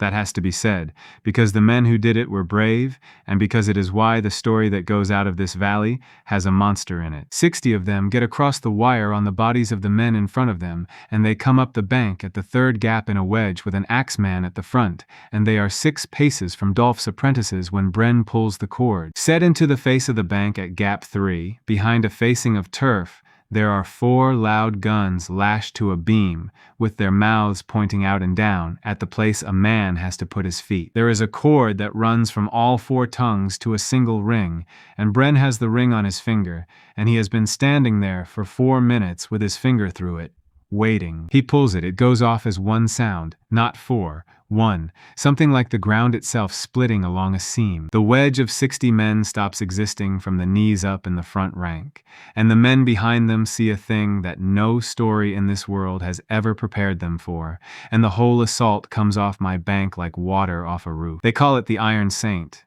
That name has been walking around my valley since the first week, because I put it there myself, and that afternoon, my people take it off the guns in my hall and hang it on a hole in a bank. Ossian is going to call it other things, and he is too late, because my own people named it first in the yard while they were washing. The Iron Saint of Stonewell sits in the bank and waits, and it does not eat, and it does not sleep, and it kills anything that comes to Gap 3, and it does not need a man at all. That last part is a lie, and I let it stand. 4 shells. 4 out of 427, and it takes 3 men half an hour to lash in the next 4. By evening, there is a thing happening in the enemy camp that I can see through the far glass and cannot fully believe. They are not attacking. They are standing in groups looking at my bank, and there are more men standing and looking than there are men working. And here and there a captain walks along and pushes them, and they move for a while, and then they stop and look again. Bren watches it with me and says the word that soldiers use for that, and then he says that it does not last, and that a duke who has spent 40 years being right will now go away and think. And thinking is the thing I should be afraid of. He is right. Vost thinks for 9 days. In those 9 days he does 4 things, and each one of them is correct, and together they take my ditch apart the way a patient man takes apart a lock. He builds mantelets, hurdles of green wood and hide on wheels, tall as a man and thick enough to stop a bolt, and behind each one 4 men walk my measured grass in safety. Then he digs, 2 saps in a zigzag at Gap 1 and Gap 4, so his men come at my ditch under the ground. He starts the engines, 11 of them, out past 40 paces, throwing stones the size of a pig into my yard all day, not fast, 1 every little while, and they are aimed at my sleep. A woman winding a crossbow behind a bank hears a stone come down on a buyer every few minutes for 9 days and does not sleep, and after 9 days her hands shake. And on the 6th day he does the thing that nearly finishes me, and it is Ossian's idea, and everybody in my valley knows it is Ossian's idea, and it works anyway. He puts the people of Ashwater in front. not fighters. He has swept up every soul who did not get inside my bank in time, the ones who were down the road, the ones who ran the wrong way, and there are about 90 of them. He gives them baskets of earth and stakes and makes them fill in my ditch, and he puts them out in front of the mantlets in the daylight, and behind them come his own men with spades. I stand on my own bank and look through the far glass at the woman who used to sell eggs at the mill, and at a boy I have known since he could walk, carrying a basket of earth to fill in the ditch that is keeping my sister alive. Bren says the thing that has to be said, and he says it fast before I can get anywhere in my own head. He says, "Shoot the men behind them." We do, all day, for 4 days. At 40 paces, over the heads of the carriers, into the spades.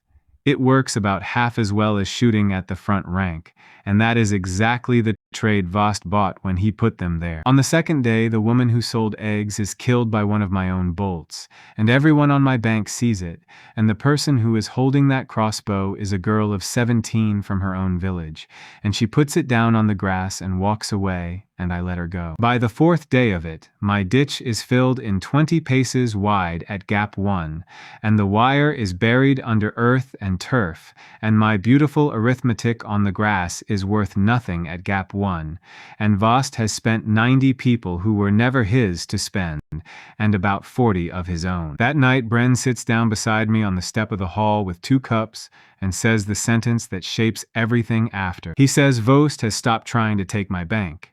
He says Vost has worked out that the bank is cheap and the fire is dear, and that from now on every single thing that man does will be aimed at one purpose, which is making me spend 423 marks on the stick.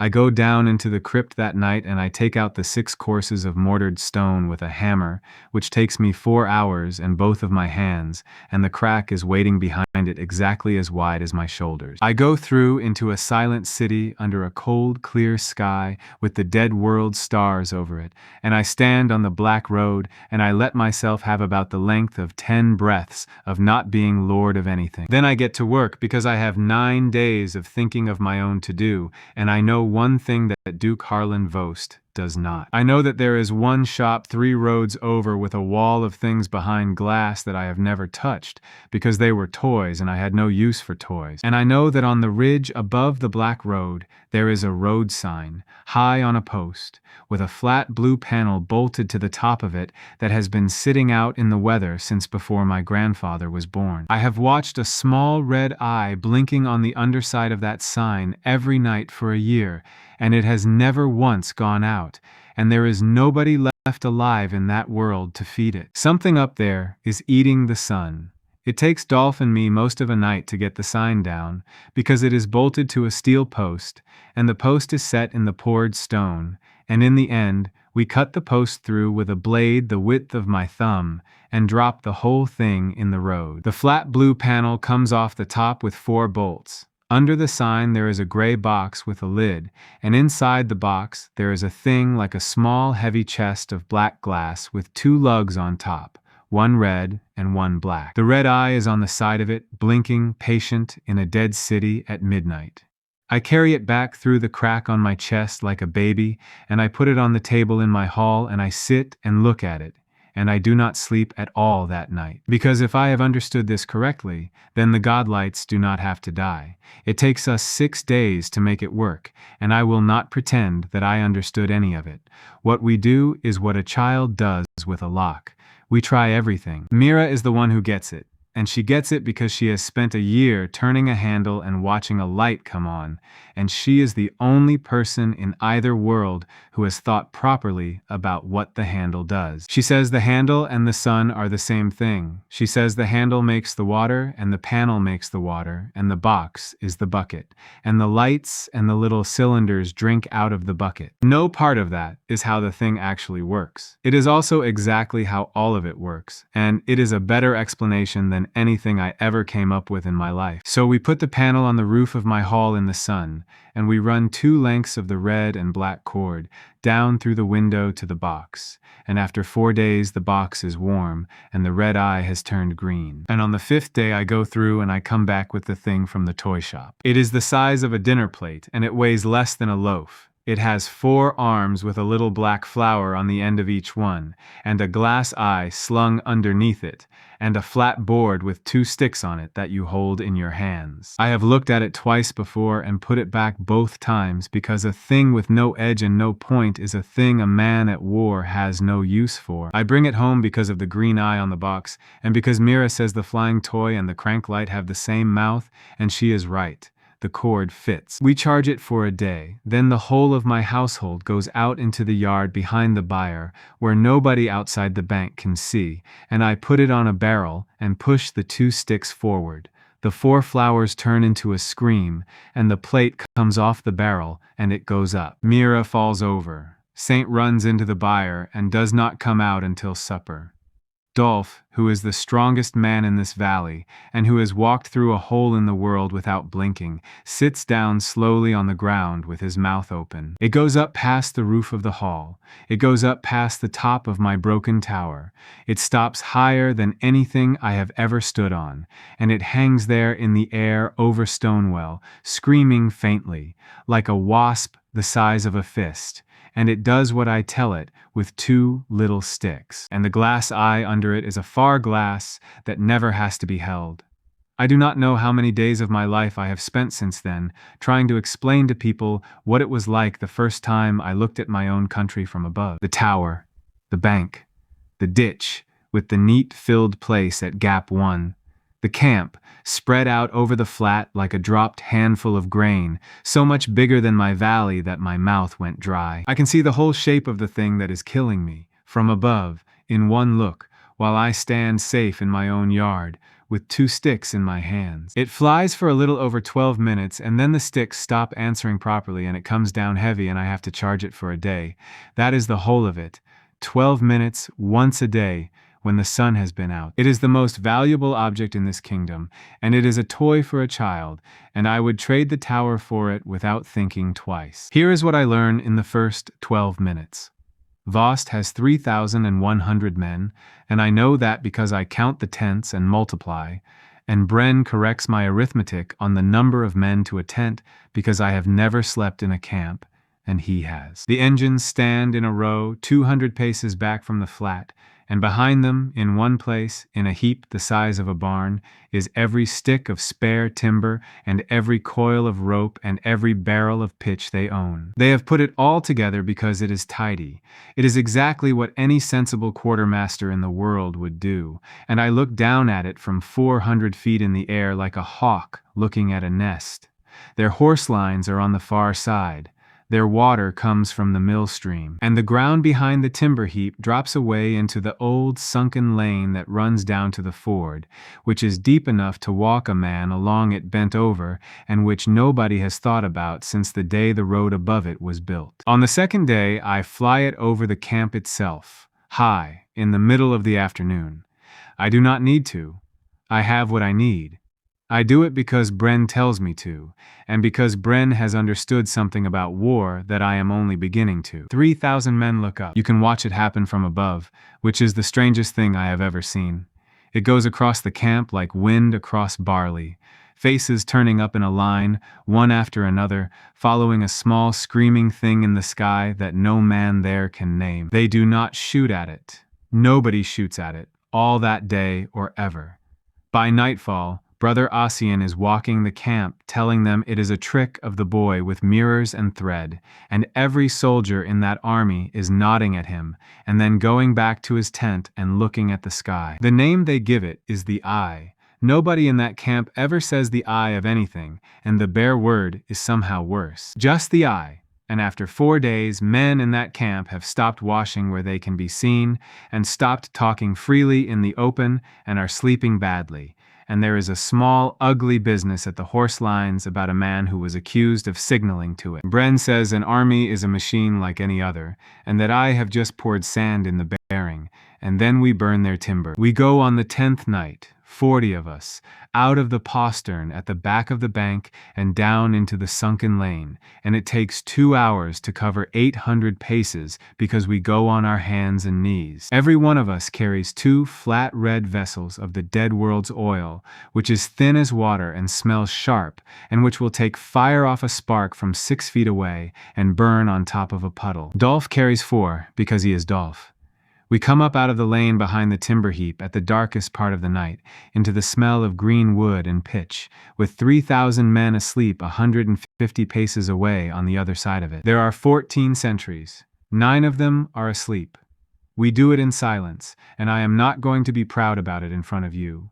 2 men die with a hand over the mouth and a knife under the arm, and one of the men who does it is a boy of 18 from Ashwater who used to sell eels. Then we pour 8 barrels of the dead world's oil over a barn-sized heap of dry timber and pitch and rope, and we back off 40 paces, and I throw the burning rag myself because it is my valley, and I am not going to make somebody else own it. The heap does not catch. The heap goes off. It goes up in one breath with a sound like a door slamming in a cathedral, and the light of it lays my own shadow out on the grass 40 paces long, and I can see every stone in the sunken lane like it is noon. 9 of the 11 engines are close enough to catch. The 2 on the far end are dragged clear by men who deserve better lords than the one they have. We lose 14 people getting back, and every one of those 14 is on me, because I chose the sunken lane both ways, and they were waiting for us in it on the return. And Bren had told me at supper that a road you use twice is a road that belongs to the enemy. The last 20 of us come out of the lane onto the flat in the firelight with 400 men behind us, and I put my whistle in my teeth and blow it, and at gap 3, Bren pulls the ring. The Iron Saint takes the front of that pursuit off at 40 paces. 4 more shells, 419. I come in over my own bank on my face, hauled by the belt by a farrier who used to shoe Vost's horses, and I lie in the mud in the yard and shake for about a quarter of an hour, and cannot make my hands stop. Marin stitches my scalp in the hall with a needle out of the 100 by the light of a lamp that a 9-year-old is winding, and she does not say anything until she has tied it off. Then she asks me where the oil came from, and where the eye came from, and where the needles came from, and she asks it in a flat voice with her hands still bloody. And I am too tired to be clever, so I take her down the stair. She stands in my crypt, looking at a crack in the floor behind the 3rd pillar, 3 fingers wide, with dust in it, and I put my hands on the stone, and I show her what my shoulders do to it. She goes through in front of me because she will not be shown a thing like a guest. It is night on the other side. The stars are out over the black road, and the glass mountains go up into them, 10,000 windows with nothing behind them, and the wind comes down the straight road, pushing paper along the ground. She stands there for a long time. She does not pray, she does not scream, she does not fall on her knees, which is what I did, and which every single person I have brought through has done except her and my sister. She starts counting. She walks to the nearest dead cart and looks at the steel under it. She walks into a shop with a broken window and picks up a tin and turns it over. She goes to the second shop and stands in the doorway looking at the shelves in the dark. After a while she says a number out loud, and the number is what she thinks the contents of one street would be worth in silver in the capital, and it is a number so large that she has to say it twice to get it into her own head. Then she looks up at the towers, and I watch her understand that a street is nothing. She sits down on the edge of the road with her elbows on her knees, and she says the first honest thing anybody has said about the dead world since I fell into it. She says that somebody built all this and then died anyway. We sit there together in the middle of a dead crossroads, a lord with 16 stitches in his head, and a woman who owns 9 mules and a burned barn. And neither of us says anything for a long time. Then she says that if we live through this, she wants the second street on the left, and I laugh so hard that my stitches open and she has to sew them again in the morning. She goes back through with me an hour later. She could have stayed. It was safe over there, and it was the only safe place in either world that night, and she came back with me and never mentioned it again. 4 days later, Pell comes and finds me at the gate with his face gray, and Pell is the boy with the mended leg who has been sleeping in the crypt all spring because he says the cold stone is good for it. He says that when he lies with his ear on the floor by the third pillar at night, he can hear something under the ground. I go down. I lie on my grandfather's slab in the dark with my ear on the stone for a long quarter of an hour, and I hear it, far down and steady, muffled through the earth, a sound like a man tapping on the other side of a very thick door. Somebody is digging under my chapel.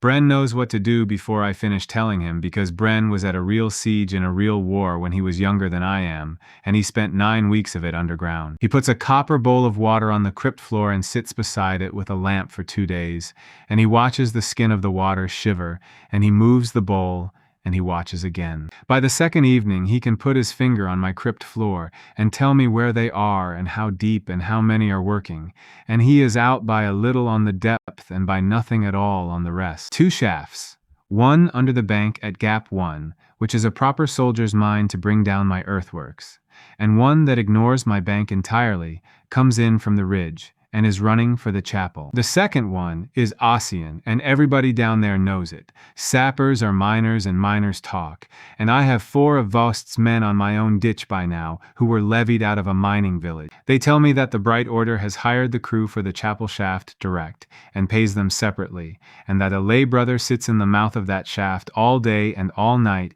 and counts the baskets of spoil that come out. So we dig down to meet them. We sink a shaft in my own yard beside the chapel wall, and it goes down 12 feet through the old fill and then into the clay, and Dolph and the mining men drive a gallery out from the bottom of it toward the sound. It is the worst work I have ever done. A hole the width of your shoulders, on your elbows, in the dark, with the roof a hand above your head and props going in behind you, and the smell of it, and the men in front of you breathing your air. I go down 4 times because I have to be seen to go down. Bren goes down every day. He is 61 years old and his leg drags, and he goes down into a hole under the ground every morning with a lamp in his teeth, and he comes up black at night and eats his supper and says nothing about it. On the 9th day we break through into them. I am not down there when it starts. I am on the bank with the far glass, and I hear it come up out of the shaft in the yard behind me, a sound like a jar of wasps, and I am at the shaft head in 9 heartbeats and going down the ladder with a light in my belt. What happens under Stonewell that afternoon takes about an hour and a half, and I was in it for the last half of it. Here is what fighting underground is. You cannot swing anything. You cannot stand. There is no line and no flank and no retreat. There is a hole, and the man in the hole in front of you, and the man behind him. We have 3 things they do not have. We have the light.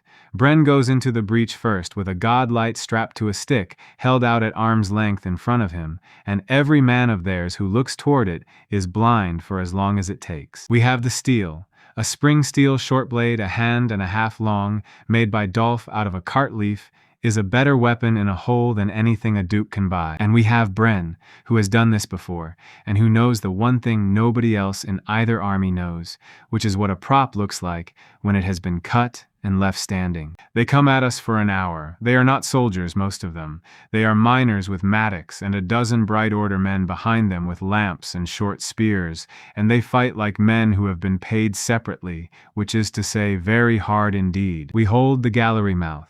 Dolph is in the front of it for most of the hour, on his knees, and the noise a big man makes when he is fighting in a hole is not a noise I want to hear again. Then the roof forward of us starts to talk. Bren hears it first. He shouts one word, which is out, and everybody who can move starts backing down the gallery on their elbows, and the ones who cannot move are the ones who are already in the breach. Bren does not come. He has already cut the props on the far side, in the second hour of the fight, one at a time, between rushes, with a hatchet, while the men in front of him kept the enemy off him and did not know what he was doing. He stays to kick out the last one, because it is holding a crossbeam that is holding 12 feet of clay and a duke's mine, and because a cut prop is a thing that has to be kicked at exactly the right moment or the whole gallery comes down on your own people too. He kicks it out. I'm about 20 feet back down the gallery when the ground eats the front of it. There is no bang. There is a long grinding sigh, and then the air comes down the hole at us, hard enough to blow the lamps out, and then dust so thick I am chewing it. We dig for 16 hours by lamplight with baskets and with our hands, and we get 4 of our men out alive. We do not get Bren out at all, and after the second day the mining men tell me the truth, which is that he is under about 9 feet of wet clay together with about 30 men of the Bright Order, and that no living person is going down there again. So I have his name cut into my grandfather's slab in the crypt because there is no other stone in this house good enough, and because he sat on that slab and gave me my first real orders in the smoke. I would like to tell you that I said something worth saying over it. I did not.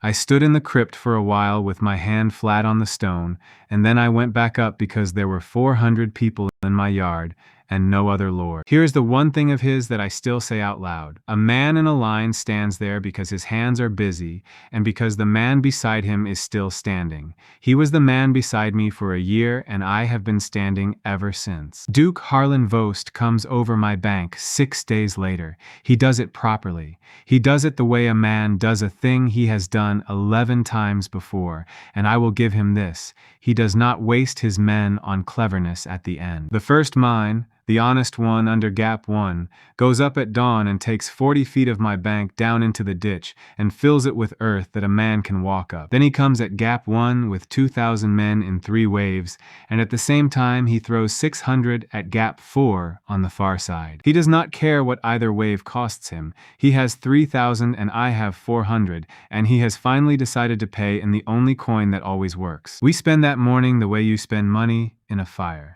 382 shells out of 419 in one morning. Dolph on the tower with a loud gun, 2 men in the yard, me on the bank at Gap 1 with the 4th, firing into a mass of men at 15 paces, and reloading with hands that do not feel like mine, and my ears gone entirely, so that the whole battle happens in silence with a whine over it. We break the first wave, we break the second wave. Both times we hold the top of the bank, and both times the noise does as much as the shot. And the third wave walks over the bodies of the first 2 and comes on anyway.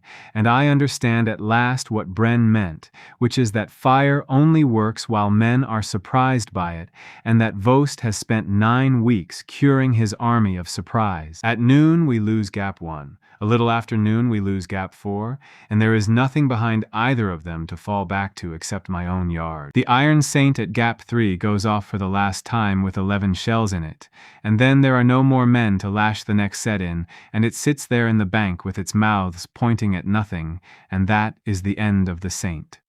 By early afternoon there is fighting in my yard. I have 130 crossbows, and none of them are any use inside a yard. I have 26 shells on the stick. I have 400 people, and about 320 of them are women and children and old men and the wounded, and they are all standing in the middle of the yard in a herd making that low sound. And I have a hole in my crypt floor as wide as my shoulders. I give the order at the mounting block by the hall door with my voice gone to a croak, and I give it in 4 words that everybody in the yard can understand. Everyone into the chapel. Then I stand on the block, and I tell 400 people, at the top of my ruined voice, in the middle of a battle, the thing I have kept from most of them for a year. I tell them there is a door under the chapel.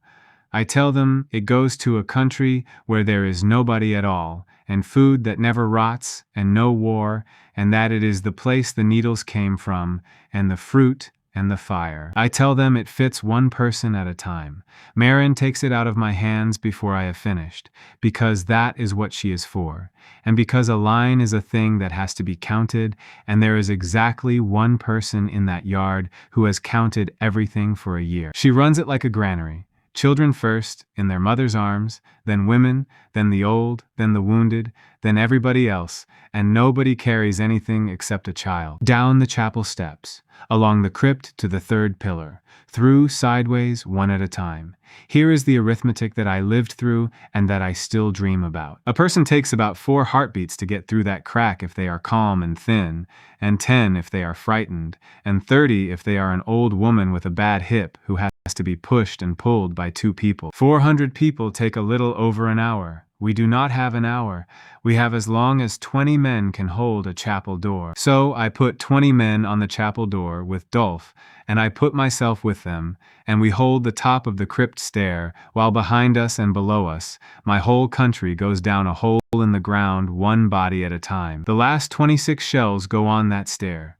I fire them myself, one at a time, into the chapel doorway, and every one of them buys about 30 heartbeats, which is 7 people, and I stand there doing that arithmetic out loud in my dead ears like a madman. 7 people, 7 more people, 7 more. When the last one is gone, I put the gun down against the wall and take up a spring steel blade, and we hold that door with steel and shields for as long as we can, and we lose 11 men doing it, and I have every one of their names. Then Dolph takes me by the collar and throws me down my own crypt stair like a sack, and comes down after me, and we run for the 3rd pillar. Mira is still there. Of course she is still there. She has been at the crack for the whole hour with a lamp in her hand and her red hat on, sending people through, telling each of them what it will look like on the other side so they will not scream and stop up the hole, and she is 12 years old. Maren goes through with a wounded man on her back. Dolph pushes Mira through and goes through after her, because he is the widest and I am the smallest, and we both know which of us can do it faster. I go last, because it is my house.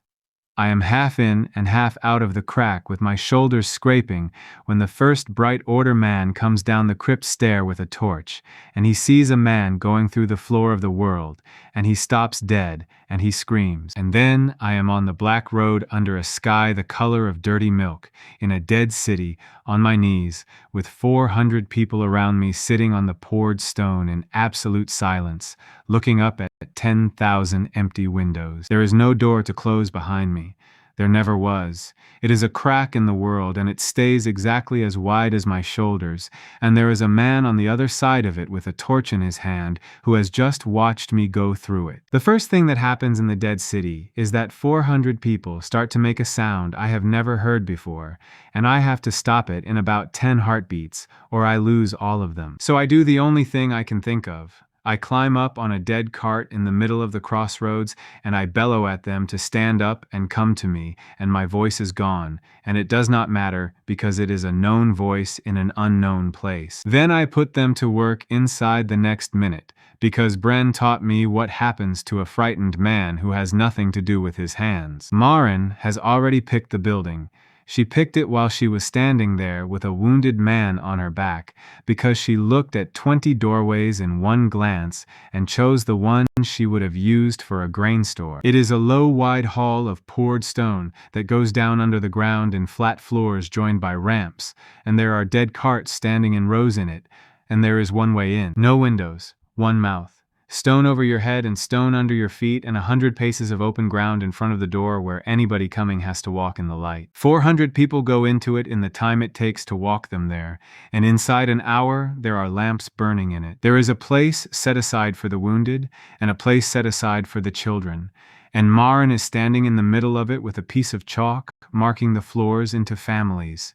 I put 6 men back at the crack with steel and with orders that are the simplest I have ever given. A man coming through that crack comes through sideways, blind, with one arm ahead of him and his neck bent, and he cannot use a weapon, and he cannot see, and he cannot go back. The orders are to take him by the wrist and the collar as he comes and put him face down on the road, and to take his knife off him, and to do it in silence so the next one comes through easy. They send 11 men through in the first hour. We take all 11, and not one of them gets his feet under him. The third one through is Kel. He comes out sideways in the torchlight with his hand ahead of him and a lamp on a cord round his neck, and my men have him face down on the black stone before he has both feet in this world. They stand him up. He is gray and shaking, and there is old blood on his knees from crawling in the chapel shaft, because Kel has spent 9 weeks underground showing the Bright Order where the pillars of my crypt stand. He looks around at the towers going up into the cloud, at 400 people who used to be his neighbors standing on a black road in a dead city, and his legs go from under him. I do not judge him. I have thought about that a great deal since, and I still think I was right. I hand him to the valley. They do it in the mouth of the stone hall with everybody watching. Eva stands up, whose son was fed on godfruit in a coat at my gate at night, and says he opened the postern. The girl who put down her crossbow rather than shoot at the woman who sold eggs stands up and says he showed the diggers where the chapel floor was. They vote with their hands the way we vote about grazing, and they hang him from the frame of a dead sign on the corner of the crossroads, and it takes 4 men and a rope and about a quarter of an hour, and nobody enjoys any of it. Kell is the only man ever hanged in the dead city. I let them do it, and I stood there and watched it, and I did not say a word either way, and that is a stone I carry. Then Brother Ossian comes through, and he does not come through blind and sideways with a knife in his hand. He sends his voice through first. He calls out that he is a man of the bright order, unarmed, and that he is coming through alone, and he asks permission like a guest at a door. I give it. Of course I give it. I would have paid money to watch what happens next. He comes out into the dead city and is clean white with his hands open and empty, and he stands up straight on the black road and looks around him, and my men stand back and let him look, because they all want to see it too. He does not fall down. He does not weep. He turns himself around slowly, all the way, once, taking in the towers and the road and the 10,000 windows and the wind pushing paper along the ground. Then he says it, in that soft voice of his, to nobody in particular, and it is the truest thing anybody says to me in the whole war. He says that this is a graveyard. Then he turns around and looks at me, and he says the second sentence, and it is the reason I do not sleep well even now. He says that whoever holds the door to a graveyard this size holds the world, and that it must therefore never be held by a boy. We talk for an hour, walking down the middle of a dead road with 4 of my men behind us. It is the strangest hour of my life. He asks good questions, and he listens to the answers. He asks how far it goes.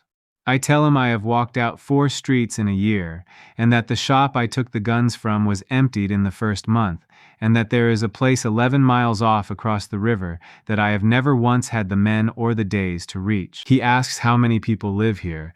I tell him none, and I have never seen a bone, and I do not know what took them. He asks what I have brought through, and I tell him the truth, all of it, the needles and the soap and the steel and the fire, and he nods along like a man doing sums. Then he tells me what he intends to do, because he is not a liar and because he wants me to understand that it is nothing personal. He is going to have the Duke's men fill the crypt, not seal it, fill it. 9 feet of stone and rubble and mortar poured into the whole of the undercroft of Stonewell until there is no crypt at all, and then the chapel floor laid over it, and then the tower thrown down on top of that, with 400 people on this side. He explains it to me kindly, walking beside me, with his hands folded in his sleeves.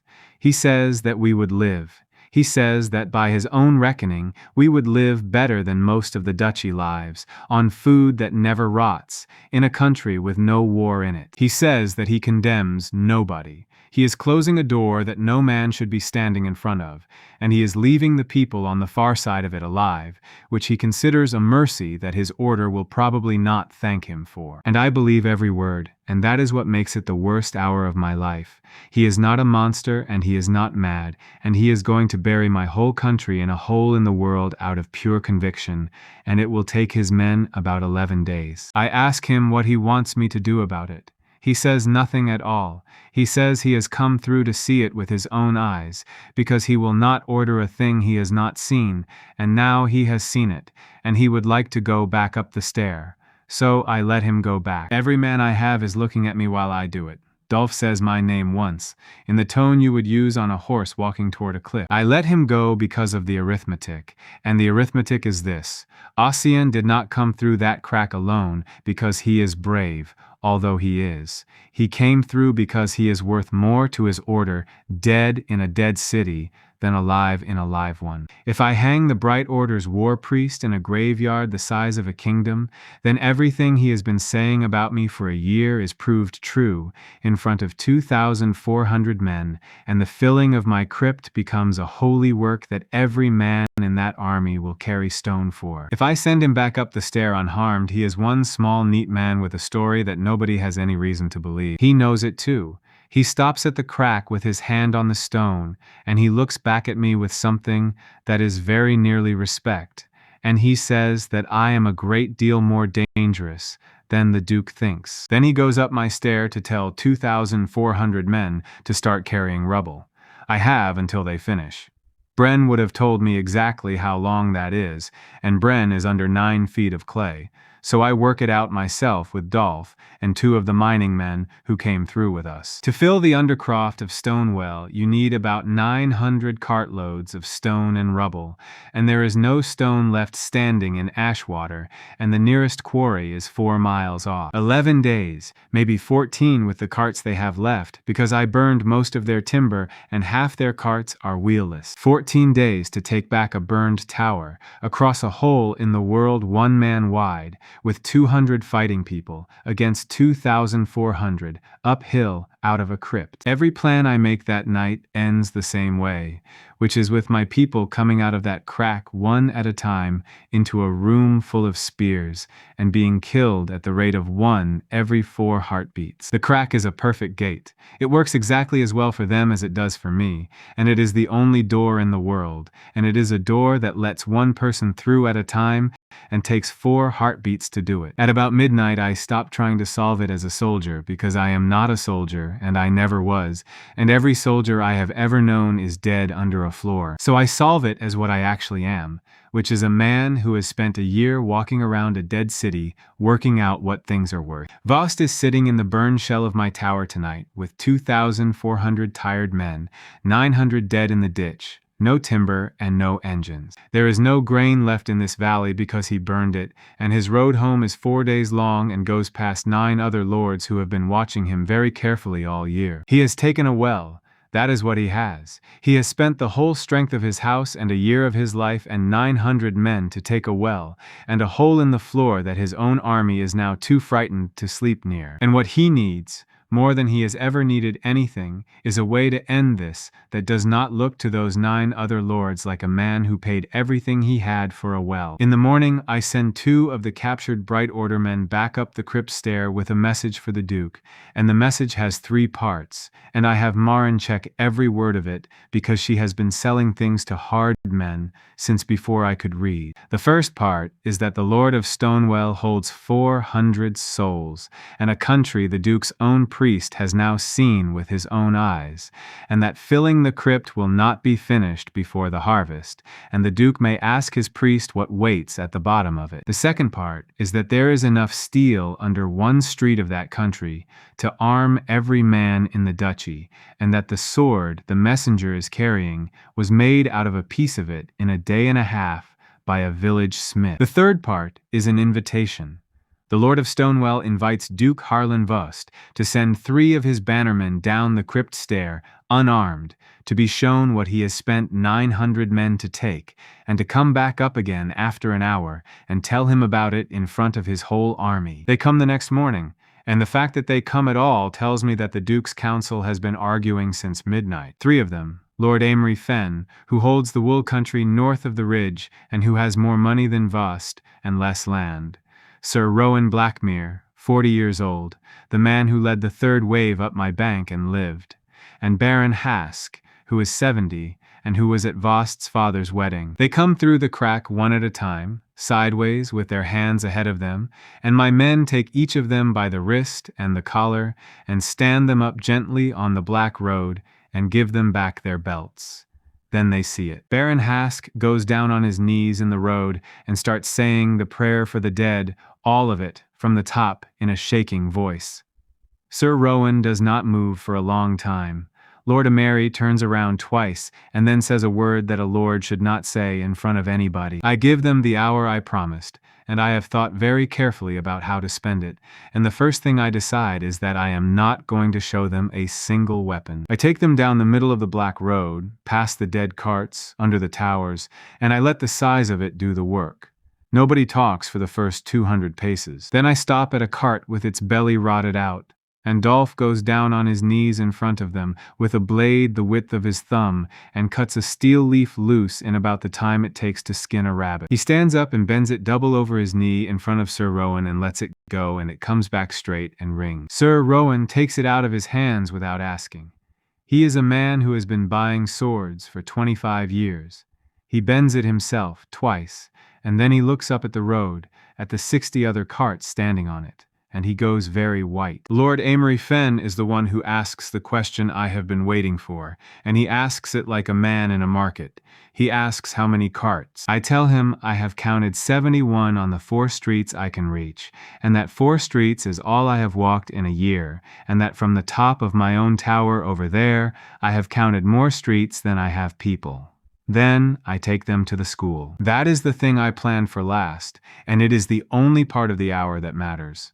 I take 3 grown killers into a low, wide room with small chairs in it, and a chart on the wall with a picture of a fish, and I let them stand there. Sir Rowan Blackmere sits down on the floor between 2 of those chairs, in his mail, with his hands over his face. Baron Hask says, into the quiet, that a devil does not build a room for children, and that whatever this place is, men lived here, and men died here, and no fire from any hell ever taught a child its letters. Then I show them my people. 400 villagers in a stone hall with lamps burning, eating out of tins, with the wounded laid out in rows and clean cloth on them, and somebody boiling water, and children playing a game with chalk on a flat floor. Eva is sitting against a pillar with her fat, loud son asleep on her, and she looks up at 3 of the men who burned her village standing in the doorway, and she does not get up, and she does not stop what she is doing, and that is worth more than anything I could have said. At the end of the hour I give each of them a sword, made by Dolph, out of a cart leaf, in a day and a half, in a shed in a valley they have spent a year trying to take. And I tell them the offer, in front of my own people, so that everybody hears the same words. I do not want the duchy. I want my valley and my tower and my door. I will sell steel through that door at a fair price to any house that keeps the peace of this valley, and I will sell it first and cheapest to the house of Voss. Ashwater gets rebuilt before the Duke's army goes home by the Duke's army, because the Duke's army burned it, and the Bright Order does not come within 4 miles of my chapel while I am alive. Baron Hask refuses. He goes up the crypt stair spitting, and he says at the top of it to anybody who will listen that it is sorcery and that the boy has put a glamour on 2 of the Duke's best men, and he holds to that for the rest of his life. Lord Amory Fen and Sir Rowan Blackmere come out of my crypt into a burned yard in front of 2,400 men in the middle of the afternoon, carrying swords that no smith in that army can explain. And they tell the truth, all of it, badly, in front of everybody, both talking at once, and Sir Rowan holds up the sword and bends it in his 2 hands and lets it spring straight, and the sound the army makes is the sound my valley made when Ashwater burned. Duke Harlan Vost hears his 2 best bannermen tell 2,400 men that the thing under the boys' chapel is not hell and is not a treasure, and that it is the size of a kingdom, and that they have been standing on top of it for a year, fighting about a well. And that is the moment he loses his army, and he knows it before anybody else does, and he does the only thing left that a man like him can do. He sends his herald down to my crypt stair, and he challenges me to single combat at the ford. Terms are read out in front of both sides. If Vost wins, the crypt is filled and my people may go where they like. If I win, my terms stand as I gave them to his bannermen. No lamps, no fire, no tricks of any kind, and Brother Ossian himself will stand as witness that nothing from the other side is carried onto the field. Every single person on both sides thinks this is a joke. I am 19, he is 50, and has been fighting since before my father was married, and he has taken 11 towers, and he is a head taller than me and about a third heavier. Dolph begs me to refuse. Marin does not beg. She stands in front of me with her arms folded and asks me one question, which is whether I have any reason at all, and I say yes. And she says, then, do not tell me what it is until it is over. Mira asks me to promise I will not die, and I tell her that I do not make promises I cannot keep. And she says, that is a coward's answer, and she is 12, and she is right. Here is my reason. For a year I have watched a man get on and off a horse. I have watched him take his weight on the right leg and set the left one down after it like a plank. I have watched a squire bring the horse round on the correct side every time without being told, because he has done it 1,000 times. I have looked through a far glass at a saddle with the left stirrup built up 3 fingers on a wedge of shaped wood, polished with use, older than this war. Duke Harlan Vost has a knee that does not bend, and he has spent 15 years arranging the entire world so that no man ever tests it, and every fight he has had in those 15 years has been a fight he could end standing still. And an old sergeant with a bad leg put me on my back in the frost 100 mornings running, saying one thing every time: take the leg. We fight at the ford at noon on flat wet gravel with the water going by, with 2,400 men on one bank and 400 on the other, and the whole valley in between. I walk out in a shirt, I take the black coat off in front of both armies, and I hand it to Dolph, and I stand there in a linen shirt, because Ossian would have made me do it anyway, and because doing it first is worth more than doing it when asked. The noise that goes up from the far bank when I do that is the first honest cheer anybody in Vost's army has given me, and my courage has nothing to do with it. 2,400 men have just decided this will be quick. It very nearly is. He comes at me the way a man comes at a boy, without hurry, and he hits my sword so hard on the third stroke that it comes out of my hand and lands in the gravel 10 feet away. I go and get it. He lets me because there are 2,800 people watching, and he is who he is, and I want you to know that I did not deserve that mercy, and that he gave it anyway. The fifth stroke opens my left forearm from the elbow to the wrist. The seventh takes me across the ribs and puts me on one knee in the water at the edge, and I hear my own people go quiet on my bank, all 400 at once. I am losing. I am losing badly and fast, and everybody in both armies can see it. So I stop trying to fight him. I come up off that knee, and I go straight in under his sword with my shoulder, inside the arc where the blade cannot get at me, and I put both arms around his left leg above the knee, and I drop all of my weight onto it, and I twist. There is a sound. I felt it more than I heard it, and it went up my arms, and I hope never to feel it again. Duke Harlan Vost goes down onto the gravel of my ford in full mail with 50 pounds of iron on him, and a knee that has not bent in 15 years bent the wrong way, and he does not get up. A man in armor who goes down does not get up. It was true when Bren learned it in a real war, and it is true on the gravel at the ford, and it will still be true 1,000 years from now. I get my knee on his chest, and the point of a spring steel sword under his gorget, and the whole world goes so quiet that I can hear the river. I do not kill him. I want to. My arm is open to the bone and my ribs are broken, and this is the man who burned Ashwater and put 90 of my neighbors in front of a spade, and there is a taste in my mouth like a hot coin. I do not kill him because of arithmetic, and I do the sum on my knees on the gravel with my point under his gorget. A dead duke leaves a son of 22 and 9 other houses in this duchy, and a bright order looking for a reason, and my valley in the middle of it forever.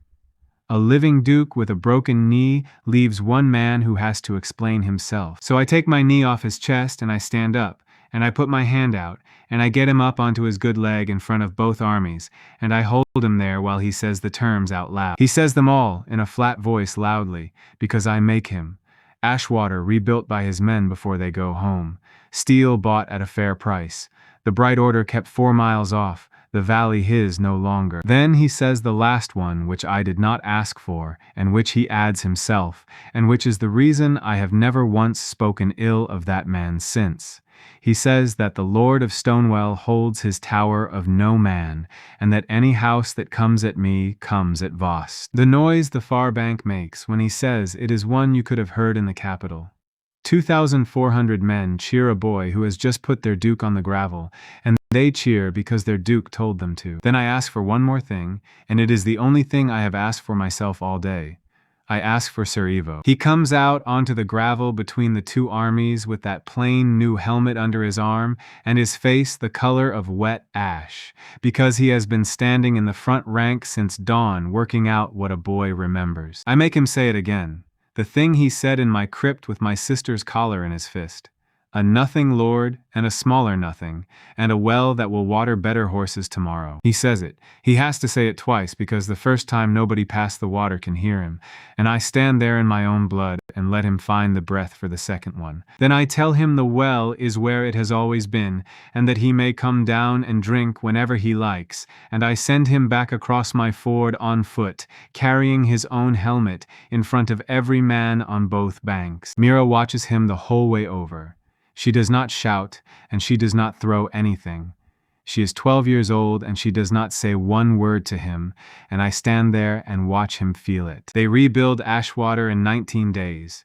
2,400 men, cutting timber and hauling stone and laying thatch, in a village they burned in an afternoon, and Marin stands in the middle of it with a stick counting every roof beam that goes up. She makes them do the mill twice because the first one was crooked. Nobody argues with her. Sir Rowan Blackmere himself carries the ridge beam of her new barn on his shoulder, at the front, with 3 of his men, because she asked him to, and because he had been looking for something to do with his hands since he came up out of my crypt. Brother Ossian leaves on the 4th day. He comes to me first, at the gate, alone, with his mule and his clean hands. He tells me plainly that he will write everything down and take it to the capital, and that men will come. Not soon, not this year, and maybe not while I am young, but they will come, because a door like mine cannot belong to a valley. I tell him I know. Then he asks me the only personal question he has ever asked me. He asks what is written on the paper I keep against my chest, which he has noticed, because he notices everything. I tell him I cannot read it yet. He looks at me for a long moment, and then he says something I did not expect, which is that when I can, he would like to know, and that I may send word to the Bright Order, and he will come and hear it. Then he gets on his mule and goes down the road, and I have not seen him since, and I check the road every spring. It takes me 2 more years to read that paper, and by then Stonewell has a proper bank around it, and a new hall and a school with small chairs in it that Dolph made out of ash. Here is what the paper says. It was written by a woman to a man named Tom. She writes his name 6 times at the start of every line she is afraid he will not read to the end of. She says the water in the pipes has gone bad, and he must not drink it. She says everybody is going down the sea road, and she has gone with her sister because they could not wait any longer. She says which way they went. She says she has locked the shop but the back is open, and she says that she has let the dog out and fed him and left the door propped, so that he will not be shut in, and that his name is Sam, and that if Tom finds him he is to tell him he was a good boy. I read that standing in my own hall at 21 years old with a scar down my left forearm, and then I went out into the yard and sat on the step for a while. Saint is old by then and mostly deaf. He comes over anyway, the way he always does, and puts his head on my knee. So I told him. I said the name out loud because I promised myself I would, 3 years before, when I could not read 3 letters of it. The water in the pipes is the reason I lost 2 men in the second winter. They drank from a standing tap in a dead house because it ran clear, and they were dead in 9 days, and I did not know why. And a woman who has been dead longer than my grandfather wrote it on a door for me, and I could not read it in time. I have that paper in a frame in my hall. Every child in this valley learns their letters off it, off a shopping list and a warning about water and a note about a dog, because it is the only writing we have from the people who built the towers. Their names go on the slab in my crypt beside Bren, the 11 who held the chapel door while 400 people went through a hole in the floor. Dovey, Watt, Longharl, Ance the carter, Little Ance who was his son, Corin, 2 brothers named Pike, the boy from Ashwater who used to sell eels and whose name was Tib, the farrier who shod Vost's horses and came over to us on the ditch and never told us his name, so we cut the word farrier, and Wick, who was Dolph's brother and who went through a barn door first, and who has been on that stone since the night he died. Marin takes the 2nd street on the left. She was not joking, and neither was I. We are married in the yard at Stonewell at the harvest after the siege, and there is no speech, and there is a great deal of beer, and at the end of it she takes out the tally stick with 427 marks on it, and the 1 mark set apart at the end for wick. She cuts one more, next to that one, and she does not say what it is for, and I do not ask, and I have it in front of me now. Mira is 14 and taller than Marin and reads the dead world's letters better than anybody alive. Pell walks with a stick and runs the stores and can tell you what is in every crate in the Undercroft without looking. Dolph has 11 apprentices and will not take a 12th. We have 300 crossbows and no shells at all. Not one. I fired the last of them on my own crypt stair, buying 7 people at a time, and I have never gone looking for more, and I think about that more than I expected to. Because here's where I stand, at 21, with a valley, and a wife, and a scar, and a door. I have walked 4 streets of that city in 3 years. 4. There is a river through the middle of it that I have never crossed, and 11 miles the other side of it there is a shape on the horizon that I have been looking at through a far glass for 3 years, and have never once had the men or the days to reach. Everybody in this kingdom is still fighting over towers with 40 steps in them and wells that do not run dry. I am going to go and see what is on the other side of that river, and I am going to take Dolph and 40 people and a great deal of rope, and we are going to be gone the whole of next summer. And when we come back, I am going to build something in this valley that they can see from the ridge road, out of steel that a dead world threw under a cart, and I am going to put a school in the bottom of it. This one is about what a person does with luck. He falls into a country full of miracles and learns straight away that miracles run out, and that the only wealth worth having is the kind you can make again tomorrow. Watch what he carries home. Soap, needles, steel, and the letters of an alphabet. Watch who he listens to. An old sergeant with a bad leg and a woman with a counting stick.